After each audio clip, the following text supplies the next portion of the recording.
Today's A Mediocre Time with Tom and Dan podcast is brought to you by Hollabox Willow Tree Cafe in Sanford. Oh, buddy. They're legendary. It is not a restaurant. It is an experience. And, Yep. I mean, if you can go to our ART&D, you can stay there, and you can walk down and stuff yourself with so much German food that you'll have to call an Uber for the 1 block back to the ART&D. But right now, and starting on May 7th, they're doing Mayfest. Now, check this out. And I should probably take my daughter there because her name is Maisie, and it's spelled M-A-I, Mayfest. They got traditional spagle dishes at Hollabox, so they're going to feature the spagle, and then they have sandwiches at Magnolia Square Market, so they have special sandwiches they have there. They have Maybaum dancers, so special entertainment. They've always had, Jimmy and Eckhart are always there, but now they're going to have special dancers. Various music artists will be weaving their way through there. All the beer, all the spagle, all the music. It's going to be awesome, and it's Mayfest starting May 7th. Check out the rooftop beer garden. It's ridiculous. So good. Amount of renovations that Hollabox has done. Just go for a beer and a dessert. That's what we did the last time we were there and we did a go-to show. Yeah. We just went up to that wooden bar and we just sat there and we just ate like 5 different desserts and drank like 10 different beers. That's the way to do dinner. It's Hollabox Willow Tree Cafe in Sanford. Live from the Streamline Mortgage Solutions studio, it's Orlando's own Tom and Dan.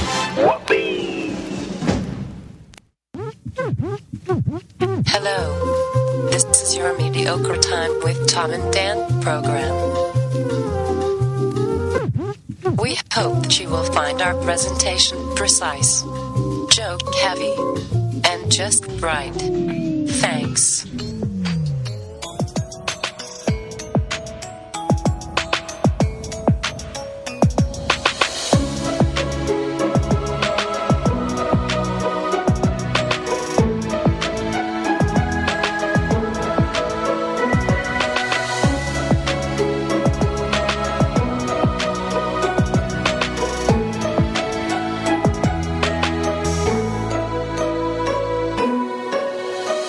Welcome to the Friday free show of A Mediocre Time. Oh, I have to fix the camera. Hey, everybody. It is another A Mediocre Time with Tom and Dan. I'm Dan. I'm Tom. Samantha, our producer here. Hello, Sam. Hello. Oh, your mic's not hot enough. Wow. Let's fix that. Trying to silence the woman on the show. No, never. Never. Would never do that. And then also, sitting on the couch, ladies and gentlemen, let me fix his camera. On the news with the only hair that matters, Ross McCoy. Hey, guys. How's it going, Ross? Pretty good. Check out Tots with Ross, the Orlando talk show with Ross McCoy. I was listening on the Spotify this morning, and you can as well. Real quick, we're doing a live podcast right before the hurricane party in Sanford this year. We've done it before in the past. We thought we'd bring it back. Tickets are on the BDM page. Tony made a post. Yep. We're offering it to BDMs first, but we'll open it up. But basically, you'll get your general admission to the Genital admission. Genital admission. You got to show your genitals to get in? Yes. This But is only to weird Tony. this year. Only to Tony. You guys should do a party that's genitals only. Just like a fence around a field, and everybody just pokes their genitals. I think we've Ross, come close to hold that on. before. Yeah. Like, Grass warehouse? Yeah. Popka? Yes, sure. I have been trying to work out the idea of BDM Infinity for a while now. I still don't know where this goes because it's changed. Yeah, I'm not sure. BDM Infinity has changed so many times. Like, it gets sicker and sicker by the minute. Well, it's the true cult, and we actually do mock sacrifices, and then maybe a live sex show, but not real. Like it's a mock. What do you mean not real? I You don't just know. said real sex show, but not real. I mean, No, I mean it's like a just dry humping. It's like some artistic expression of What is your Tom Van? What is your artistic expression of sex? Well, I mean, there's like an actor, an actress, and they're like.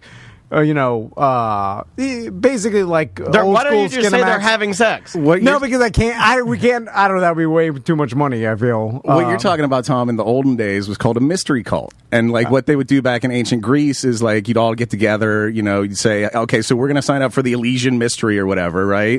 We all get together as a group, you fast, you like purify yourself, you dress up, you go out into the wilderness, right? And there's a whole setup where they do a sacrifice. There's a sex show, like a god appears and says, Whoa. I pronounce you all now initiates of the Elysian mystery. Yes. And it's all about shared experience. Yes, and so yeah, then yeah. you're all the brotherhood or sisterhood, Sam, of you're all the part of this shared experience, so you have something in common. It's the exact same thing as like hazing in a frat now. Okay, yeah. You know, it's That's like the we all psychology. got way better than hazing in a frat. I had to eat some butthole grape and some guy's punching my face. I'd rather have had the sex show and the god appears and we're all now indoctrinated. That's what Phi Beta Kappa's like distilled it down to, you know, like we all got paddled on the way in, so we all have this shared It's experience. a brotherhood, yeah. Yeah. Yeah, or it's like you watch a crime, like in Yellowstone. Yes, and you'll then, all watch We're back to Yellowstone references Yeah. again? Oh, yeah. I was hoping we were getting away I thought from. we were off Where are those. we at with Yellowstone now? Because oh my God, the old Yellowstone snort. That's how you know you're in for a banger.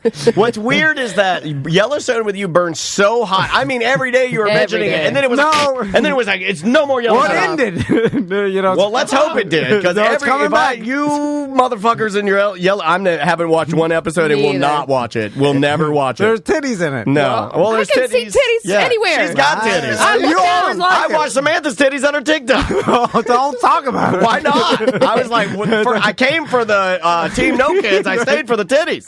I Good don't. for nothing. They're not feeding anybody. The Twitch chat is ready to riot because we didn't play Time for Bath before the show. Oh my god. Oh my God. Oh, Are you serious? what are we going to do? Jeez, wanted to bounce. Louise. This is before we get too far. It's probably a good time to remind you guys that this is part of Poro Appreciation Weekend. Yeah, All right. weekend. It is. There's no extra content. Weekend at Poros. No discount merch. No special event. You guys just get the fucking Friday free show with a repeat guest like you deserve. Yes, and said well. That was perfectly said. Thank you. Well, The speaking right of amount of force to that. appreciation, They week, only respect force.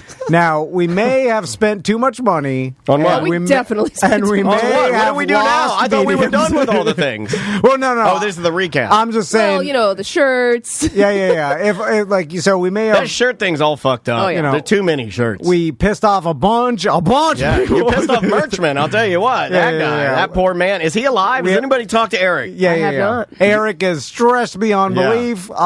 We You sent both of the switches to the Ukraine by accident. Yeah, we did. I know, but it was We- bad. we- But they're using them to take down planes, which is pretty cool. Like very We've technologically lost advanced. BDMs since we're Lot. but free tamales. Yes, tamales and mas. Yeah, tamales and mas. Jesse came by and brought us Delicious. some like appreciation tamales, and boy, do those taste good. Yeah. So all in all, BDM Appreciation Week cost you BDMs? Yeah, That is a lot. awesome. well, As I in, like, The irony. I didn't see 60 to 80 somewhere. We're still fleshing it out. I didn't see that coming. Yeah.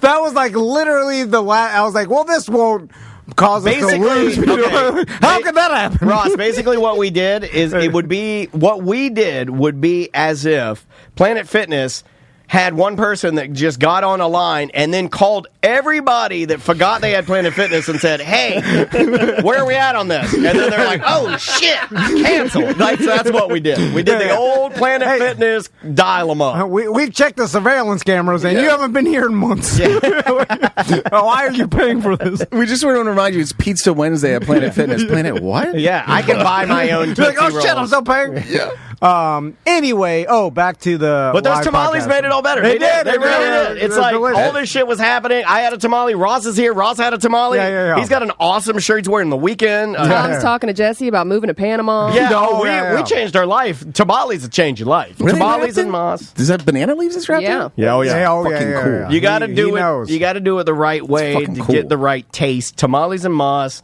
Get yourself some tamales, please. We need a small beach house in like Central America. We Somewhere. need to sell the Sanford house. there. We don't even own that one. Well, we can't just keep accumulating messes across the globe. It's just That's what I want. That's what Scientology does. It is what Scientology does. And like, if But I they know have a anything, navy. We need a navy. Don't Let's worry, start we with get a that. navy. We've got my boat, Seth's boat. Your boat's broken, and after the amount of arguments you've been Seth having, doesn't have a boat anymore. yes, Oh, yeah, Seth yeah, sold his yeah. boat, and your boat is currently being used by apparently every boat mechanic in Florida is butt fucking their wife on your boat. How does that feel? Oh man. Where are we at with your boat? I don't want to talk about it. It's a sore It got real. subject. It got real. It's a Yeah, sore I have to go subject. pick it up, bring it back, and the whole motor's apart. And they're going to stand there with their arms crossed while you pick it up, too. You know that move where you're hooking everything up and they're standing there with their arms crossed looking at you the whole time? Smoking cigarettes, staring at you, whispering. What is going on right now? My washer took a shit, and I had a guy come fix my washer. He's like, all right, I took it apart. He found the broken part. Yeah. He's like, all right, I'm going to go back to the warehouse, check on a price for this. I'll let you know. And like 2 days later, I called him. He's like, can't find the part. You know what? We're going to waive the service fee. Just have fun with your disassembled fucking washer. That's a thing now, yeah. I swear to God. Yeah, that's a thing now.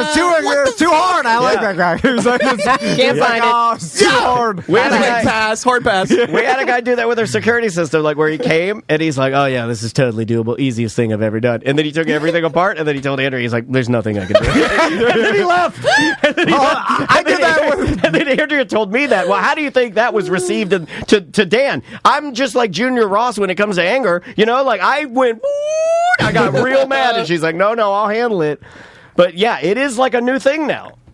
I did that with your lawnmower one time. No, the best thing that he did with my lawnmower is he disassembled it, and then he said, all we got to do is spray some of this carb cleaner in your carb, and then you use a long barbecue lighter to light it on fire, and that'll burn out all the crud. And I'm like, all right. I mean, I guess that's... I made that up. So we have all these parts laying everywhere, and the lawnmower sitting there, and so I take the carb cleaner, and you had the carb cleaner, and he's spraying it in there good, and he's like, all right, light it, gung, and then it blows up, and then we try it, it's completely broken. We just blew up my lawnmower. Well, speaking of confrontation and my boat, I am horrible at any sort of confrontation. Oh, let me call him. No. Let Ross call him. Let Ross call him. They're like, torch marks, we're going to have to charge you for that. And I'm like, Oh, no, hold on. Christmas. We can do Christmas in April if you'll just let Ross call him. Yes. No, because then I have to go and see the Ross people. and me calling them at the same time. That dude. So, Ross, tell me about your confrontation of the week, because I am fascinated with someone that could just easily get into multiple confrontations. Do I need to make an intro for this? I would be honored to make an intro for this. What happened recently? Well, I got a couple good ones for you, but I'll start with the laundromat since we already set that up with my washing machine's broken, right? And this fucking part, I don't know, the fucking boat that sank on the way from Korea or whatever, that's where the part was. I don't know. Nobody can find my washing machine. So I've been going to laundromats. Yeah. And what a nightmare. There's one real close to my house, but it's small. It's tiny, and every once in a while I drive by it and it's just jammed, and I don't want to deal with it. There's another one that's like a little bit further away, but way bigger. And so it's about, actually kind of factors in the frontage of this laundromat. It's so big, it's about a half a city block. Okay. All right. The long ones. Long front to it. 2 doors. One in the middle, one kind of towards the south end. And what I usually do is I park my van right by the door at the south end, and then that door gives you access to like the big washers and the big dryers. You're right there, and I do my whole family's load in like a two quadruple loaders, and then right to the dryers. I'm right there, and right out the door to my van is fucking perfect, right? I commend you for your thoughtful parking. Andrea does that, where if you got something to do, you got to get here to get in this way to access this. That's smart. Do Got a little system. Do people leave their clothes at the laundromat? Because I remember when I think so. Like, yeah, they got a drop off service too. Both of these places have drop off service, and it's like it's big business right now. No, man. no, like laundry's no joke right now. I'm not saying, because my wife does the wash, dry, and fold thing, which is the. Oh man, you got that? I want that. I want that. Oh man, Andrea's so cheap. She would never let me order that. That's that good where every T-shirt looks like it came out of the Gap and it's got lines on it. Yeah. I tell her to do it all the time, but I want that. she's like, no, I'll do it myself. And then I'm like, all right. And then it piles up, and I have no clothes. I'm wearing. Wait, so you're working the system? And then finally she's like, I can't take it. I'm taking it to the wash. And you're like, yes. And then she takes it, and then she all the folded laundry comes in garbage bags, and then that just either gets put on the couch or whatever, and then slowly. So just you live falls, out of a garbage bag? Yes, and then it falls over into Rich one trash. giant pile. Yeah. And then I'm like, oh, there it is. I'll spend a bunch of money for nothing. Leave it in the trash. Put it back in the trash bag when you's done wearing it. But Ross, I mean, do you leave, if you're doing it yourself, do you put it in the washer and just leave, go do other errands, and then come back? I see people do that, but A, I don't want people stealing my shit, and B, like, I get distracted easily. I would probably like forget about 4 washers worth of clothes. So no, I hang out. I put on a podcast and I just watch it. It's fun. It's kind of like Do you you just watch sit- the suds come up. You watch all the dirt rinse out. It's zen. Andrea's in her Twitch chat room, twitch.tv/Tom and Dan Live. That's my wife. She said, "Did you know there's a thing called Sud Share now?" What is Sud Share? Oh, it's like Airbnb for laundry. we have a washer dryer at our Airbnb. Let's put it on there too. Too We'd be small. making money crazy. It's they Come in here, wash your panties. you let other people, like, you leave a bag of laundry and other people bid to go, like, wash it and fold it and then drop it back off of your house. Like your neighbors or something, if they want to make an extra $50. Said it's only $1 a pound. Yeah, it's not that expensive. That seems pretty cheap. You know, laundry weighs a fuckload though. Like my load of laundry, I'd be paying $200 goddamn bucks to get my laundry done. Yeah, you have 5 people. Yeah, I mean that's a lot, or 4. Yeah, I mean it's like you're going to have a decent amount of like with me. You can't wash like their jean jackets, anything heavy. You can mine. You can. I have time. All of mine. Any clothing that you think for me, it would be like Izzy's jean jacket. You know, Ralphie May's pants. You know, you're not going to want to do those. But me, I kind of feel like I get a pass for anything I want to wash. I'll wash 2 pairs of my jeans together equal 1 normal size sweatshirt. It's doll clothes. Yeah, it is like doll clothes. American Girl. So where's the confrontation? So I'm parked at the south door.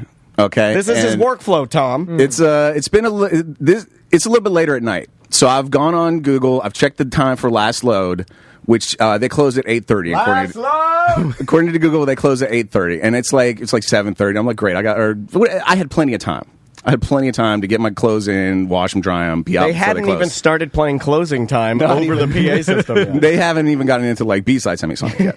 And, the fact that you know the name of the band, mega points. So, wash my clothes, get them in the dryer, and like I said, I'll wash and wash. Everyone like this. I'll step outside and just get on my fucking phone for a minute. I'll like see what time the wash takes. I'll step outside for a minute. So I wash my clothes, get them in the dryer. They're drying. I step outside through the south door of this laundromat, and I'm just on the corner of the laundromat, fucking around on Twitter, Facebook, or whatever for a minute. And I look at my watch. I'm like, okay, they got like 2 minutes left. I'll just go in there, be there when the buzzer goes off. Go to the door, and the door's locked. Oh, Christ on a bike. So they locked it. They saw you standing outside them, And right? what time was it at this point? At this point, it has just turned 8 o'clock. So you should have 30 minutes, yeah. By my estimation at this current time, yes, I should have at least 30 minutes time on that door as far as I'm concerned. So I go like up the fucking block through the other door, and I go in, and I go to my laundry, and I just wait for my laundry to finish. I load it into baskets. Are you stewing at the moment? Are you What do you steaming think? I think he's stewing right now. Do you see how, like, he's like, did you notice his cadence slowed down? Everything hyper focused. I was right there with you. I was getting fucking mad. I'll tell you this. At this point, I've made up my mind what I'm going to do. I know what's about to happen. It's like when an arsonist decides. Premeditated. Yeah. I have pinned the red string to the wall and connected the dots, and it's all bingo bongo. It's all about to go down according to my plan. So but you want to get all your clothes out first before. Yeah, you don't want to go burn those. crazy. So, that's the rule. Dry the clothes, get them in the baskets. I got like 3 or 4 baskets, something like that. I got 4 baskets actually. I got 4 baskets. I pick up the first basket. I walk to the south door. My van is maybe 10 feet away from me, separated only by aluminum and glass. And I unlock it, and I proceed through it, and I load my laundry into my van. Before I got a minivan. Before the door is going beep beep beep and gone all the way up to let me put my laundry in, the lady is screaming at me. Inside the laundromat, through the door, is like some sort of, I don't know, apparition in the door is like screaming at me about like locking the door. It's 8 o'clock. We lock the door at 8, and I don't say a fucking word to her. I just load my laundry into my van, close it up. I walk back towards the door, locks it. She locks it right on me. She locks it. In your face? In your face. Literally in my face. Locks the door. I hear that shit. Now, is this a stereotype situation in which It happened to me at the Vietnamese jewelry store. the owner is... There can be a cultural breakdown at times, sure. These are, I believe, hourly employees. Oh, I okay. do not believe this is the owner. So Okay. it's Oh my no God. fucks given scenario. I believe this to be an hourly employee if I had to bet my house on it. Hold on, but if it's no fucks given, then you shouldn't... I'm sorry. Concrete Toad said shit in a washer. Wow. He goes hard. Like, Man, he escalates. We can talk about my thoughts of revenge scenarios after. Yeah, I mean, I think we got a So, glimpse of what him when happened? your face turned red and you started hysterically laughing because I'm there with you. So I walk up the block again to the other door, and I go in, and I walk down the block, half mile of dryers to her, where she's like yelling at me about like locking the door, and we close it and this and that. And I just walk up to her. 'Cause I got to walk past her to get my fucking clothes anyway. So she's screaming at me about locking the door and stuff, and don't unlock the door. And I was like, "What time do you guys close?" She goes 8. Or no, she goes 9. She goes, "We close at 9." I thought 8:30, but 9. Okay, whatever. 9, and so I don't even get into, hey, I'm a paying customer. I'm using this laundromat. I should have right access to the door. What the fuck, you know? Yeah. Don't even get into that. I just point at the door, and I point above the door, and I go, "You got a lit, signed exit sign on that door. During hours of operation, it has to remain open by law." And she like blah blah blah blah blahs me, and like she does like the Scooby Doo face shake, like, and then she just starts screaming, "We lock it at 8. I don't care what you think." And I just keep going. That's a lit sign exit door. It's a fire exit, and it must remain open during business hours by law. And she at this point she screams to the other guy working, "Hey, get over here and yell at this guy with me." Get your gun! Oh, God. shoot this guy in the chest. Shoot this guy. This is the same guy. So the guy comes over. But did she say why she locked it? If it's not even. She just keeps repeating the point. We lock it at 8. That's her only point. We lock it at 8. We lock it at 8. We lock it at 8. That's all she's got to say. Right. Don't touch my door. Leave it alone. We lock it at 8. Close at 8. But you close at 9. Why do you lock the door at 8? I didn't even engage on that front, Tom. Okay. I didn't even engage on that front. So the guy comes over and she screams at him to start screaming at me. So he starts screaming at me. We lock the door at 8, and I'm like, "But you guys close at 9." He's like, "Yes, that is correct." And I go, "Well, that's a lit sign exit door, and during the hours of operation, it has to remain open, especially here in a laundromat. Like, point to me another business that has a higher risk of catching on fire than a fucking laundromat." I didn't say fucking. You're citing fire code. You know what? I gotta say, we have one brave soul. Where's your extinguisher? We have one brave soul in the chat room that has a counterpoint. Okay. It says, "Can't start a washer at 9 and stay until 10." Nobody said that, you fucking idiot. I wouldn't have typed that. I wouldn't have typed that. You're brave. I opened. Maybe you missed the beginning of the story. I checked the hours of operation, and I was well within. I'm getting out of their place at 8. Right. I'm unloading my clothes at 8. They close at 9. What's the fucking Yeah, you're problem? done. You goddamn imbecile. You're done. So the guy starts screaming about we lock the door at 8. I go into the fire door thing, and it stops him for a second. But they literally don't care. They just keep shouting at me, "We lock it at 8. We lock it at 8. We lock it at 8. So I go, One "Okay." of us. And at that point, I go, "Great, I'll just walk up the goddamn block and take my clothes out the other door. Thanks." And so I do, and I keep, and See, if I were them, I would have run and tried to lock that door. I'd be like, "Stand off." I'd try to escalate it more. You're trying to. at a certain point in my head, I'm like, if you guys have this much fucking time, just unlock and lock the door for me 3 fucking times if it's that important. Yeah, stand by the fucking door then, If the yeah. goddamn Mongols are on their ponies at the border, and like if you don't close at 8, they're gonna run in and steal all your fucking quarters. Just unlock and lock it for me, and I'll take my chance with the goddamn Mongols outside the door. What is it with people? Do they want the confrontation? Do they want? No, it's rules are rules. They Yeah. want to save their own ass. But if don't you want the least amount of work?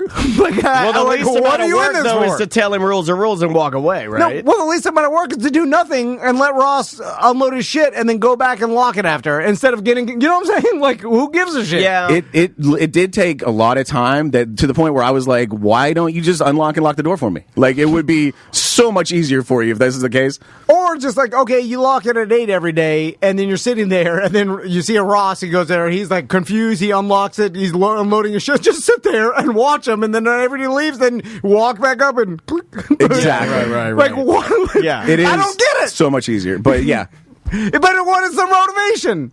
Because if it's not the owner, Has something bad why happened do they there? care? And is it a... That's kind of what I'm thinking. Like Yeah. a security Who's issue. robbing a fucking laundromat? You'd have to break into the machines to get the coins? I don't know. Like, I don't and know. by the way, you're hammering it with a fucking sledgehammer? This door is the least accessible door to the money at all. Right. This is the furthest door. Yeah. The other door is so much closer to the It's not the money. main door. No. Yeah. So it's like there makes no sense.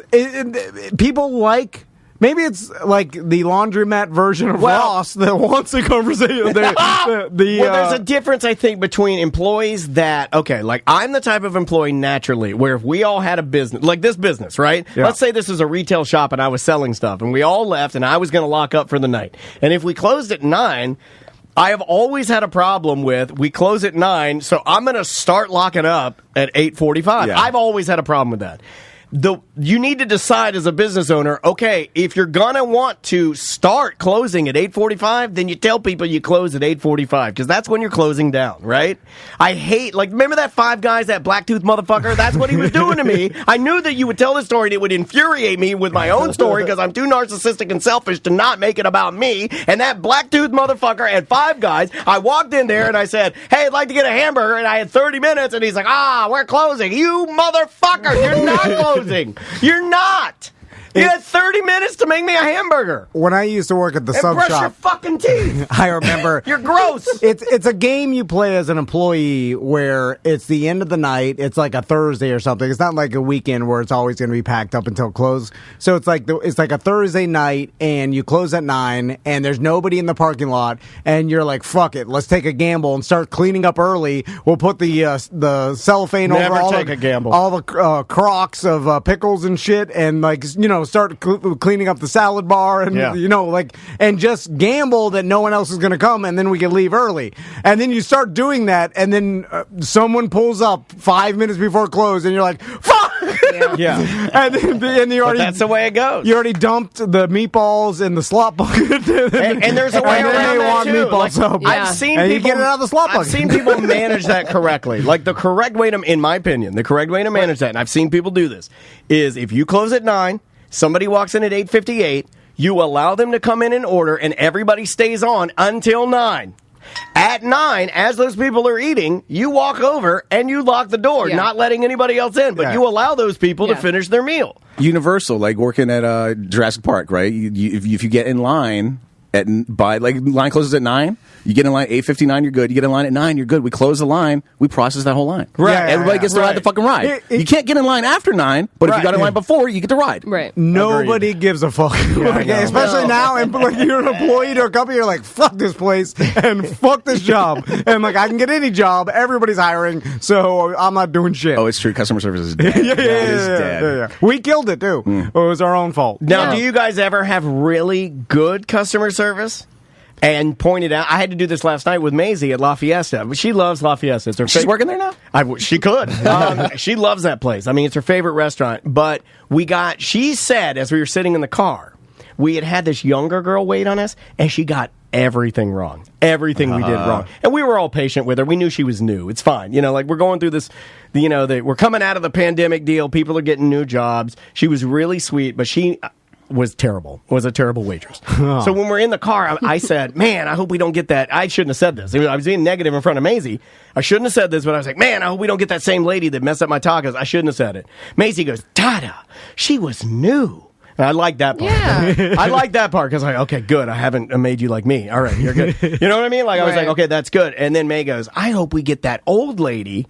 We don't know who she is, but she's really old, but she's the best. And damned if we didn't get her. So what I did is I said, hey, May, you should tell her how much you appreciate her, and you should tell her that what you said in the car. She's like, nah, I don't want to do it. It embarrasses me. I was like, no. You've seen Daddy complain a lot. You complain a lot. We're working through this thing with her about she's a fucking complainer. And I'm like, why? This is a teaching moment. I'm like, let's tell this lady that we appreciate her and that she's our favorite waitress, right? And I got her to fucking do it. I could see her turn red. I could see she had a hard time doing it. But she's like, we were talking about you. You're our favorite. And it mattered. Yeah, it made her day. That old lady, I swear to God, I probably extended her life a little bit. From Maisie? Yeah. She was so happy that our family was like, yeah, we came here and we wanted to see you and we got to see you. And it was a necessary, positive teaching moment. Tell me with your money, not your kid. I want money. Right. Well, we paid her. Now, let me shit on that point. Please. There's a breakfast place that we could walk to that I really like. where there is a waitress that we know by name that I will not be seated in her section because she's fucked something up every single fucking time we've gone in there. You get tired Do you of it. specifically ask not to I be? will ask at the seating station, we do not want to be in Melinda's section. Oh, he says it on the show, too. I like that. I support that. I support that. That's how you know he's genuine. So the last time we went there, no, not even it might have been the last time because we haven't been there for fucking ever. My wife thought it would be funny to get us specifically seated in Melinda's section. Oh, that's a good prank. She did. She got us seated in Melinda's section, and I saw her coming with her little pad from a mile away, and I was like, no. And my wife is laughing, and it's like, like the fucking, like the evil villain. You. And Melinda fucked up my order. There's like a breakfast salad thing they do with like. Oh, Tom hates breakfast salads. He had one in France one time. He never forgot it. Remember that? They do like coconut milk and chia seed, and it makes this nice little creamy base, and then they put fruit and stuff on top of it, and I love it. But Melinda brought me one that had clearly been scraped from the bottom of like an old tin of chia and coconut because it's supposed to be like puddingy. Yeah. And it was hard. It was like firm. Like you could barely get the spoon into it. You're giving me last night's breakfast salad. It made me violently ill. And I was so sick later that day, and I blame my wife so bad. That's a good ass story. Is this Old Men Bitches about a service? Yes. Because I got one. Yeah, let's do it. Bitch about service. Sam actually bitches the most about service. Do I? Yeah, I think you do. You have high standards, man. We went I have no idea what you're talking about. Yeah, I will suggest a place, and you'll be like, I went there. It was terrible.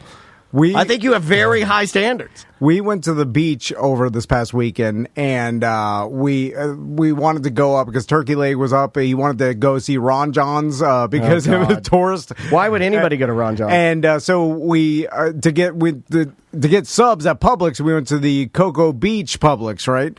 And so when we went in there, I'm like waiting in the sub line. I'm like, why the hell is the line so long? And then I look over, and the people making the subs, and I know it's not Publix's fault. It's like they can't find employees or whatever. It's Bob's fault. But they're old, elderly old, handshaking, they can't help that. That's slow, a medication. That's a medication. But I'm like, man, they're slow. Like to the point where it was like. I mean, to make one sub took 8 minutes. Like 8 minutes sound like it's a long time. Yeah. Like where they're going from one there, and they're like one tiny, like 2 hands. Do you want any more onions? You got to keep asking because they forget what you want on it. Yeah. You can't say like lettuce, tomato, pickle, onion. They're like pickle. One thing at a time. Yeah. And then that like, old what man else? over there, he always asks me to say the meat again. I'm like, I said turkey. Jesus fucking Christ! It's the first. You only have 3 kinds of meat. And for some reason in my mind, like anybody over the age of 70 shouldn't be making my subs. Like it's not an old person job. It's not. Like it's also not a young person's job either. It's a middle-aged person's job. Sub maker. I've recently found the Publix subreddit. And I've been might on have to share that if you don't mind. It's just r/Publix. But I've been on like Costco's subreddit for a long time, and it's just people like, hey, check out, they got new pot stickers, right. Hey, check, oh cool, they got the Grogu, pillow thing or whatever, like shit like that. Oh, look at my dog with the goddamn Costco toy. It's constantly. Right. The Publix subreddit is 100% Publix employees bitching about Publix, constantly. It is fucking amazing. Yeah, they're not happy. They all hate it there. Yeah. And then there was one about But if you talk to them there, they'll say they love it. It's got a very communist regime kind of no, vibe. it's like it's North Korea for sure. It is. You're like, when you're in there, they're all like, we love this place. And then you go onto Reddit and you're like, wow, I didn't know that in all the grocery stores, it's just fake food and people inside of them. And then there was a thread like a couple weeks ago about did your store manager ever do anything fucked up? Whoa! It was great. It was amazing. They need to transition to all sub places need to have the Wawa screen system where you just go through the screen. I think every place needs to have that. Yeah, and then they behind the scenes they're just making your shit, not dealing with customers because that's the problem. Right. They don't want to deal with customers. Communication. It's hard to communicate. Making the subs is not that big of a deal. It's like when you're asking the person what they want and they're like him and a haw, and then they want some fucking smoke Gouda. Fuck! I gotta cut that shit. It's Yeah. just like, But do then the sometimes screens. they get lazy on the screens because you have to let the screens know what's in your inventory. So there are times when I go to Wawa and I want to get, like, let's say, I see Sam go in there and get like a beautiful, like you get those, what is it, an egg white wrap? Yeah. And it's Breakfast, beautiful, yeah. but then I'll go there and then it's not on the, I'm like, well, how did she get this? It's not on my list. And then I'll see other people getting it and they're like, no, you had to ask for it because they didn't put in there that they had a quantity of egg whites, because it will like do it on its own. So if they run out of egg whites, it will automatically deduct that Right, from, right. yeah. But then if they don't put in that the truck came, then, so. Well, you know what that's better than? My kid loves the Orlando City sub at Publix. Oh, Yeah. with the that black has- beans It's on good. it. It has black bean hummus on Right. it, but the Publix only has black bean hummus about 33% of the fucking time. Oh, less than that, I So think. the online will let me order that sandwich all goddamn day long, and then I get there and I'm picking up my sandwiches and it's just not there. You know what they do to me? They say, well, we called you. They never They call. do that to you No, too, no. right? They're like, yeah, we called you. I was like, don't call me about myself. That's too far. I'd That's an rather that. invasion of I'd rather, because privacy. I just assume they're making it, and then I go buy $50 worth of more shit while I'm waiting. See what I want. I told this old man that, and I think Sam was there, and it was embarrassing. I was like, "Why didn't you self-start and use logic?" I wanted the pulled pork sub, right? And then he's like, "We didn't have pulled pork. I tried to call you, and I was like, yeah, but you had mojo pork, and pork's pork. You dumb fucking old man. Put the pork on the sub. What the fuck? I mean, Throw a little barbecue on that you're trying mojo. to You got call- pulled pork. I'm working. I'm working. I have a business. You called me about a fucking sandwich. Don't call me about a sandwich. I'm not a baby. It's also we're recording like the whole time, so we can't just pick up the goddamn phone for Publix. It's like pork. Oh, we're out of the smoked pork. What do we have that's even fucking close to that? Put that on there. Dan, I know this is important to you, but if it was me, I would put Publix in the phone and just have and when they call through, just be like, guys, got to take a second. They're calling about my sandwich. You know what? You're right, and this is embarrassing. Here's the end of the story: is that I actually emailed them about that. That's embarrassing. That's how you know I'm full old man, because I was like, I will write them an email, and I did. Who's reading that? Like, Nobody. Hopefully, that old man read it. what mailbox does it even go to? Like, I don't know. Deli manager or whatever. Like, George, they don't give a Mr. shit. George is dead. At the laundromat, I went through like all the. I was like, "What am I going to call the owner? They don't give a fuck. I'll call the fire department and tell them about the sign. They're not going to give a fuck." Nobody gives- yeah. I just go to the other laundromat now. yeah, Haven't been back to that fucking laundromat. But I hate it if it's the one you really like. It's 50-50. Okay. I could go either way. I do love a good laundromat. I might have Andrea on the hook once Sam leaked out that it's $1 a pound. That's a lot. I might get to do it. You guys are once. three Ross, people, maybe. You need to go. I'm gonna do it once. You need to go full crazy old man and start making fake quarters in your basement of using washers or something. Or no, just like making them so they work in the laundromat machine, and then you go there and you start putting the fake quarters. So over years they get scammed out of hundreds of dollars in quarters. The best scenario I could come up with where I could actually do something, not get arrested, and inconvenience these people was start a late load one night. Just like go at the That's the absolute worst one you last can do, minute yeah. and start a long load and then wash it twice. Yeah. Start it again. Like I'll just be like, oh, it didn't rinse, and just pop the quarters in before they can say anything. And like, I have really. sensitive skin. Got to make sure all those suds are out. That's a shame. They probably just go and turn the breakers off.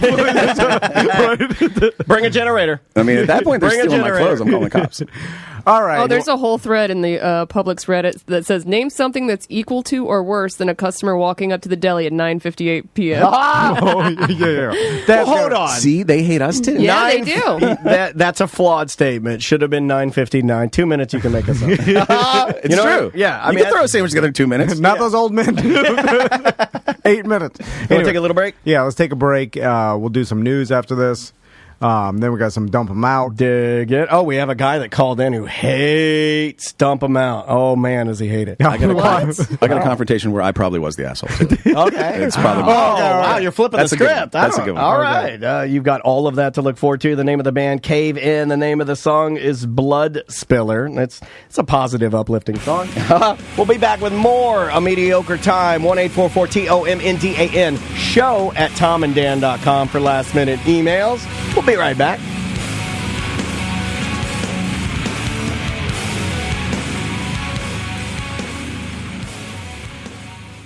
buying a car in this market right now is hard. Yuck. And you need to know someone, and that's why we're sending you over to Mike Stack's Sport Subaru, Sport Mitsubishi, West Colonial Drive. Yeah. And talk to him if you want a Subaru, you want a Mitsubishi. That is his real name. A lot of people ask me, Mike Stacks. Yes. That's a cool name. Yeah, that's really his name. His name is Mike Stacks. And if you're interested in the Chevy side, the trucks, the Corvettes. Man, I saw a mid-engine Corvette yesterday, but I've never seen it in red. Oh, yeah. Dude, that thing looks like a supercar. Now, I know some of the Corvette purists are like, why did they change it to look like other supercars? You want to know why? Because other supercars are blanking off. That's why. Yeah. My neighbor has a black one. Dude, it's going to be ridiculous. It's going to be hard. JC, warm it up. It's going to be hard for me to avoid the Corvette as I get older. When I'm going to be dumb old man with a Corvette, dude. I'm going to get me one. J.C. Harrelson over at DM Chevy in Claremont. Talk to him if you want a Subaru. I drive a Subaru truck. I got it from DM Chevy. You mean a Silverado? You said a Subaru. Oh, you said a Subaru truck.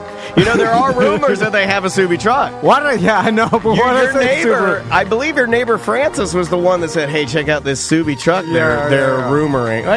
Look, we're Silverado. We're running it loose today. Who's turning a double man versus? I don't know. But hey, it won't matter because we can be as dumb as we want in my Corvette. DMChevy.com and Sport Subaru, Sport Mitsubishi, right there on West Colonial Drive.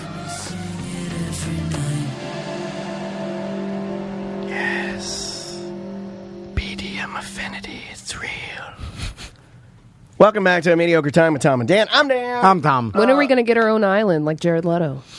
I don't know. See, I don't know when you're joking about Jared Leto or like he's bad, right? Is he bad? Not good. It's like not. Yeah. What's bad about it? Well, he's problematic. Yeah. Is that the word we use now? What do you know about Jared Leto, Ross? He was the Joker? Yeah. Is it? Apparently a terrible one. Everyone hated it. I thought it looked cool. I was the only person. And he was an asshole to every single castmate. And then he sent them used condoms and shit. Oh, yeah. In the mail. You hear that? Yeah. Is that a guy you want to hang out with? A guy that's just like, hey, I'm going to send Ross a used condom. He has an affinity for... what did Ross do? No. I used the condom and asked you to mail it to me. No, these are his co-stars. On the... Well, what did they do to him? He was trying to prove he was the Joker. Yeah, he was playing into the part. Look, I'm a man. But in real life, like an asshole. I wonder if there are actual used condoms. I think so, because then later he backtracked and pretended like he never said that, because I think his publicist told him, you cannot fucking say that you sent bodily fluids to people. Ixnay on the undum case. It was mayonnaise. Let's do some news. I can't after... It was mayonnaise. I was just saying, what did he put in there? All right, here we go. I got to find the Jizz. Yeah. Come. Stop. Don't talk about it. Ross's piece of shit news.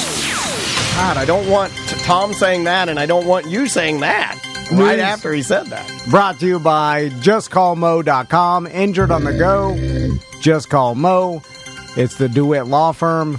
Mo DeWitt's great. How do we get a copy of that Injured on the Go? Just call Mo. Have you heard that? No. Oh, dude, it's so good. I heard it during Jimmy's show one day, and it's like, if you're hurt on the go, just call Mo. If you're injured on the go, just call Mo. It's like these guys doing harmony. It's really good. I like his NPR ads are for divorce, and he gets real serious, and he's Moses DeWitt. Oh, should we start calling him Moses? Yeah, we should. Would he dress as Moses? How is he not already? Based on everything he's ever put online, I'm going to say yes. Yeah. Well, maybe he doesn't want people to think that he's belittling people that are Christian or religion. Or religion. Maybe he doesn't want to wander into that territory because it can be you can insult people. I'm going to throw it out there. Mo doesn't give a fuck. I like that. What do we got today, Ross? All right, we got some good news, you guys. 2022 Oktoberfest back on. Yeah! Munich, Germany. They haven't done it for 2 years. This year, they're going to just have a full-on, unrestricted Oktoberfest. Little boys with whips are back. Isn't that what you saw when you went to Oktoberfest? It was little boys in lederhosen, doing whips on tables and big beers with those big, stout, beer garden ladies. Yeah.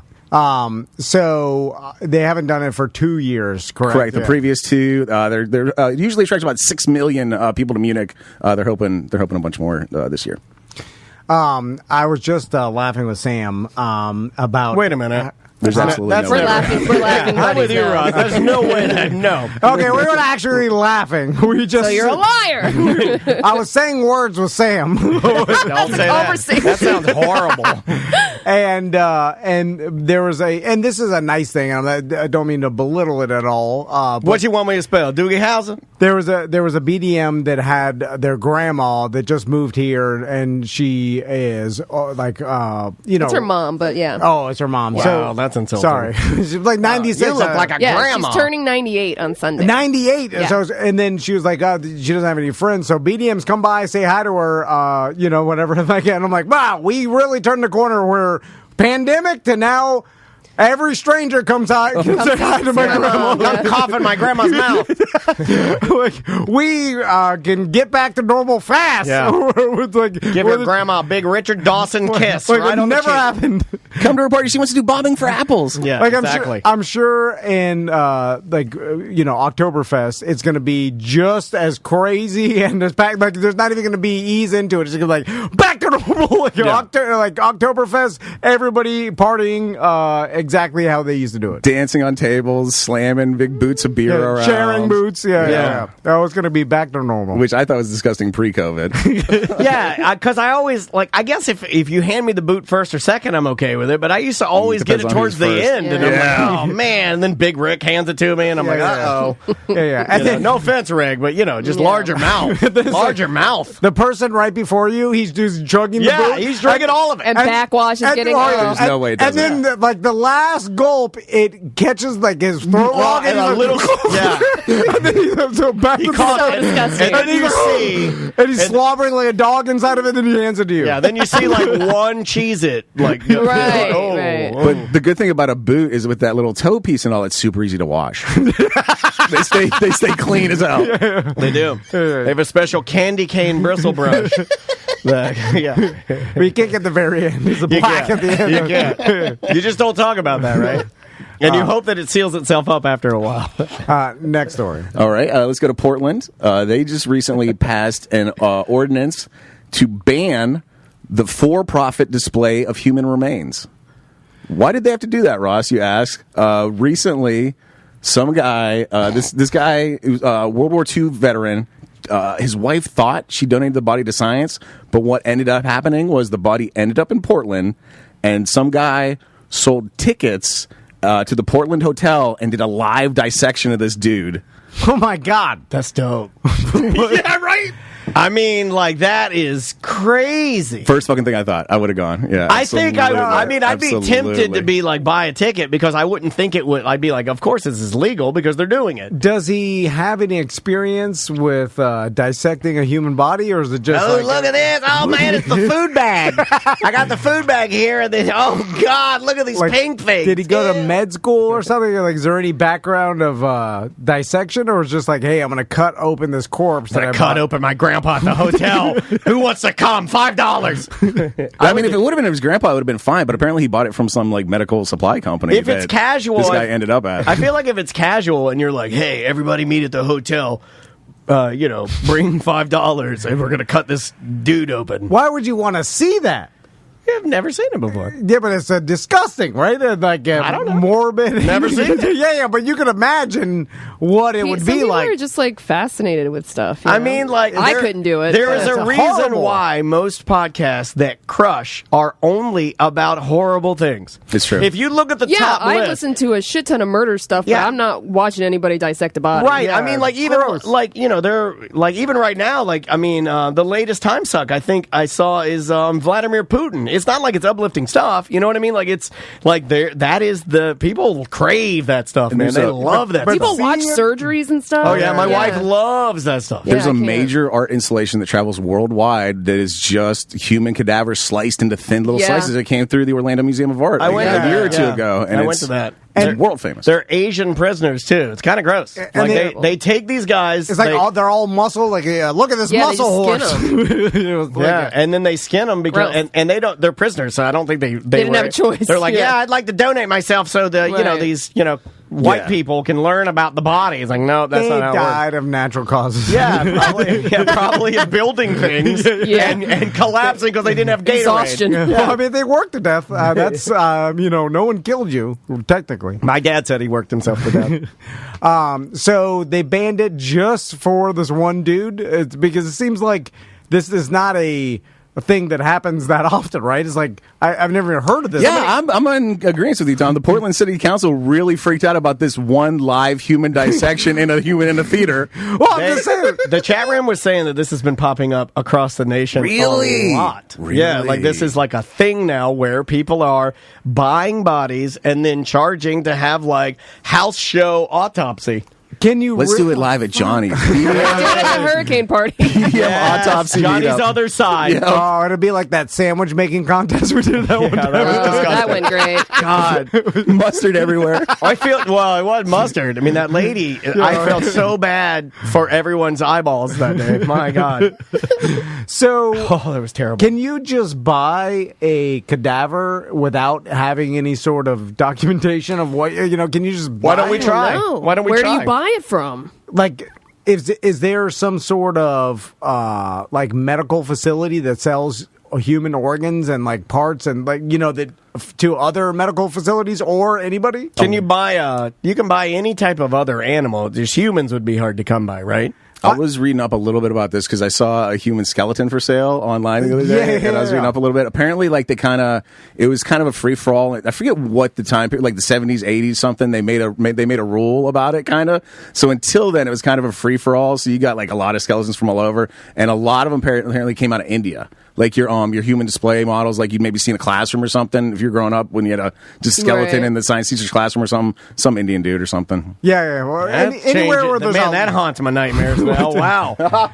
So, but you used to be able to just buy Yeah. whatever human remains. And from this is a minute ago I read it, but it's kind of like ivory, like you used to be able to get it, you can't really sell it except with like special dispensation or something. If it's been in your family and you can prove you didn't just like acquire, you didn't murder some dude. Yeah, because I know that. Remember, who were we talking to that had a human About murder, Tuttle? No, human skeleton in their fish tank or whatever. Like had acquired a human skeleton. Are you talking about Derek with his Was it Derek? with his oddity collection? And I It know may have been Derek. Earl has some Yeah. oddities. But I remember them saying they're like, "Oh, don't talk about it," because Yeah. it's like you can't really own it without documentation of where you got it from. So that like a fetus or because- stuff like that. There's stuff you can't own. Because there's technically the cops could show up at your house and confiscate it or start to, like, hey, you have a human remains in your possession. Where, like, we need to know where this came from, right? He definitely should have started this story by saying his name for sure. I don't know. You doxed him. It says that this thing was hosted by Death Science, which is a media company with no professional credentials. Oh wow! Most media And I guess companies. the hotel that they hosted it at, they said that they were severely misled about the event. Well, So that they didn't happened even at- know that they were cutting a body open. That's what every hotel says They have about to, every right? event they have. They have to. Yeah. We had one here in town, right? We were told this was an alien autopsy. Yeah, we didn't know that this was Proud Boy They City. They got a podcast. You should check it out. So this was all probably a stunt for like a podcast. They charged money. They charged up to $500 to see this. Yeah, What was that in the splash zone? and it was right? a 98-year-old tarp. man that died from coronavirus. I don't want to see a 90-year-old man. I want to see like a middle-aged person. So the same type of people like that are in podcasting now were in 90s radio. It's the same personality. Some of them, yeah. And the same ego and stuff like that. And like you see, I think what's the old Dave Portnoy, the Barstool Sports guy? That guy's a 90s radio DJ. It's just in a different era. You know what I'm saying? Like, and these people do Stunts to get attention. Yeah, stunts for attention. Oh God, This has got to be that. Sam, that quote. Read that I know, quote. it's That's terrible. sad. So I'm reading the stories. Like his wife is a 92-year-old woman in Louisiana. It says she did not learn what happened to her husband's body until after King TV published footage that showed his name printed on an armband still attached to his wrist. Oh God, that's so sad. Now, but What the fuck, man? She probably thinks she's next. well, they signed off on the donating his body to science, but Yeah, everybody not thinks death science. Well, everybody thinks that it's going to be used for the cure cancer, and yeah, I'm and sure. he's 98, so like, I'm sure it's just like who knows what happens? Or like they end up dissecting someone in college, or it's that kind of stuff, right? God. Or like you end up on that body farm and they figure out how you decompose in like the frost or something. yeah. I kind of want to end up there. I think that'd be neat. That's not bad. Yeah, that's better than this. But like, is this science? You sold tickets to it. Right. Who was doing the dissection? I would want to know. Was this a doctor? Like, was this a guy who's trained to do it, or just some asshole up there with a buck knife, like doing a Y It was incision? Dr. Destructo from Twitch. Because I feel like if it wasn't a trained medical professional of some sort, they could get this guy on like desecration of a body or something. Like Absolutely. most places have that on the books Or already. some sort of like, because this is another thing that's popular right now. We had that lady that was like pretending to be a nurse and like diagnosing things. Like for decades, she was doing this. Like people are like pretending to be like an actual medical doctor, an autopsy, like a coroner or something like that. People love to lie. Are you talking about this 60-year-old guy in Berlin? He got himself vaccinated 90 times so he could get legitimate vaccine batch numbers to make fake vaccination cards for people. 90 times. 90 times. He just kept getting vaccinated to get the. They caught him because he went to the same place 2 days in a row. Oh, he almost had it. It sounds like he almost had He it. had it for 90 fucking shots in a row. Man. And then you slip up one time. What this should tell the people that think it's dangerous, like, well, it's not that dangerous. So this guy did it 90 times. 90 times. Like, Actually, his heart exploded right after that. could you get it done like no matter like an infinite number of times? Like it doesn't matter. Every right? morning, shoot me up. Eventually, something's bad, right? Crazy.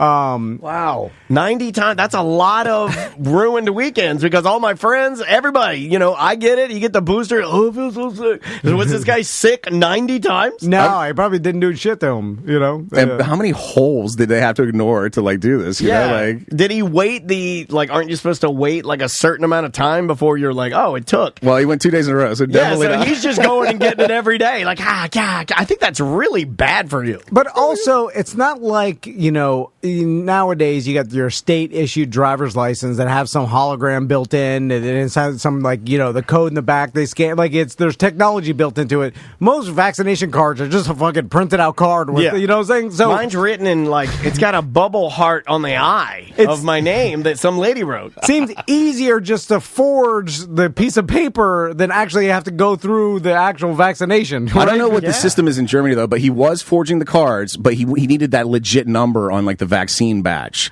They must have they like some scan kind of something? Yeah. Oh, some okay, kind of thing they can check and make sure. Interesting. Yeah, that's I guess if you can make money, fuck it, right? You're gonna do it. Oh yeah, you're gonna try. If you could sell one of those vaccination cards in Germany, What's the for, price you think? $500. I don't know. People that don't want to get it and want to. What were the NFL guys selling them for, or were they just doing it and getting them for friends? Well, they were buying them, but I think in the United States it's probably easier to get because, like I said, it was just a fucking piece of paper. No one's scanning anything into. I can't even read my vaccination card, and then my Even nerd wife laminated it. Even in New York, weren't they just looking at it like a bouncer at your ID or something? And then, you're good. And then the joke was Very good. Nobody was even looking. They were just, and they're going through the protocol. No one's checking up on it. Anyway, what else we got, Ross? You guys' internet is taking a shit, so I can't bring up my news stories. You guys want a confrontation while we're waiting? Oh yes. Yes. Okay. I think I told you guys I got fake service dog badges for my dog. Yep. Okay, the Yes, you did. vest, Yeah. the service dog vest. Yeah. She's got a little combat vest that she kind of runs in to Love begin it. with, and it's got like Tactical. Velcro strips to put badges on. Yeah. And so I bought like a pouch off of Amazon with Yeah. different ones, and so I didn't put the one on that says service dog. Okay. I did put a bunch of them on. Like one came that said best friend. Like one came that said that one's a non-aggressive. do not talk to me. I put like all the non-service dog ones, and there is one. Do not talk to me. There's one that says in training. That's fantastic. I like the do not pet me. I'm not a pet or whatever. Nervous dog, yeah. So the in training is kind of my like sneak in service dog, attempt. I'm not lying. No, you're not. You're training it. Technically, I'm training my dog. You know, like, because you don't want to be egregious with the scam and be like, you don't want to just dabble in the put scam. like a purple heart on the dog and a beret, and then you're saying it saved the soldiers. You don't want to do that. No false value. If the business thinks it's a service dog, that's on them. Like, You shouldn't assume. Yeah. I just put a vest, a You should tactical vest, ask my dog. and put Fashion training. statement. That's what I say. They're like, "Is that a service dog?" I go, "Ask him." And again, I just want this so that every once in a while, when I'm already drunk and I decide I want to get a little bit drunker, I can walk up to the store with my dog. Yeah, and get a bottle of champagne and buzz out. That's totally all. support That's it. all this is. Totally support it. So the other day I got drunk. And I decided I want to get a little drunker, and I took my dog for a walk. And I don't live in a rough neighborhood, but fucking everywhere's a rough neighborhood as far as I'm concerned. I agree. So I got my phone and my earbuds because I'm not a savage. I'm going to be listening to fucking music while I'm walking my dog. And I put a $20 bill in my pocket. Okay, not my wallet. I put my $20 bill in my pocket so that if I do get jumped, mugged, whatever. Here's my $20, but I don't have to get my license renewed. Right? Yeah, okay. Yeah. Gotcha. So, $20 bill. That's what they do in Mexico, by the way. Yeah. Put in your sock. Yeah. You hide. I was just talking to Jesse about that. Yeah. He's like, when the Panamanian police shake you down, you have to hide the real money in your put socks. 60 in one side, 20 in the other. And then puts a $5 bill in your pocket, and then do the move where you fold your pockets inside out, and then they take the. You can do that by holding the money in your hands. Sleight of hand. Was it David Blaine that got mugged and did like sleight of hand? Yeah, he did. It was Yeah. Really? Yeah, That's that's a good funny. story. Yeah, like they mugged him. Yeah. Oh, that's great. We should tell that story. It's old, but it was awesome. I think it hit the news from forever ago. So, take the dog for a walk. I come back and I hit. There's like an all night drugstore on the corner. Walk in with a dog, no problem. Nobody says a fucking word. Okay, here's so I walk in right behind these two nurses. Old nurse, young nurse, walk in right in front of me. I played that game before.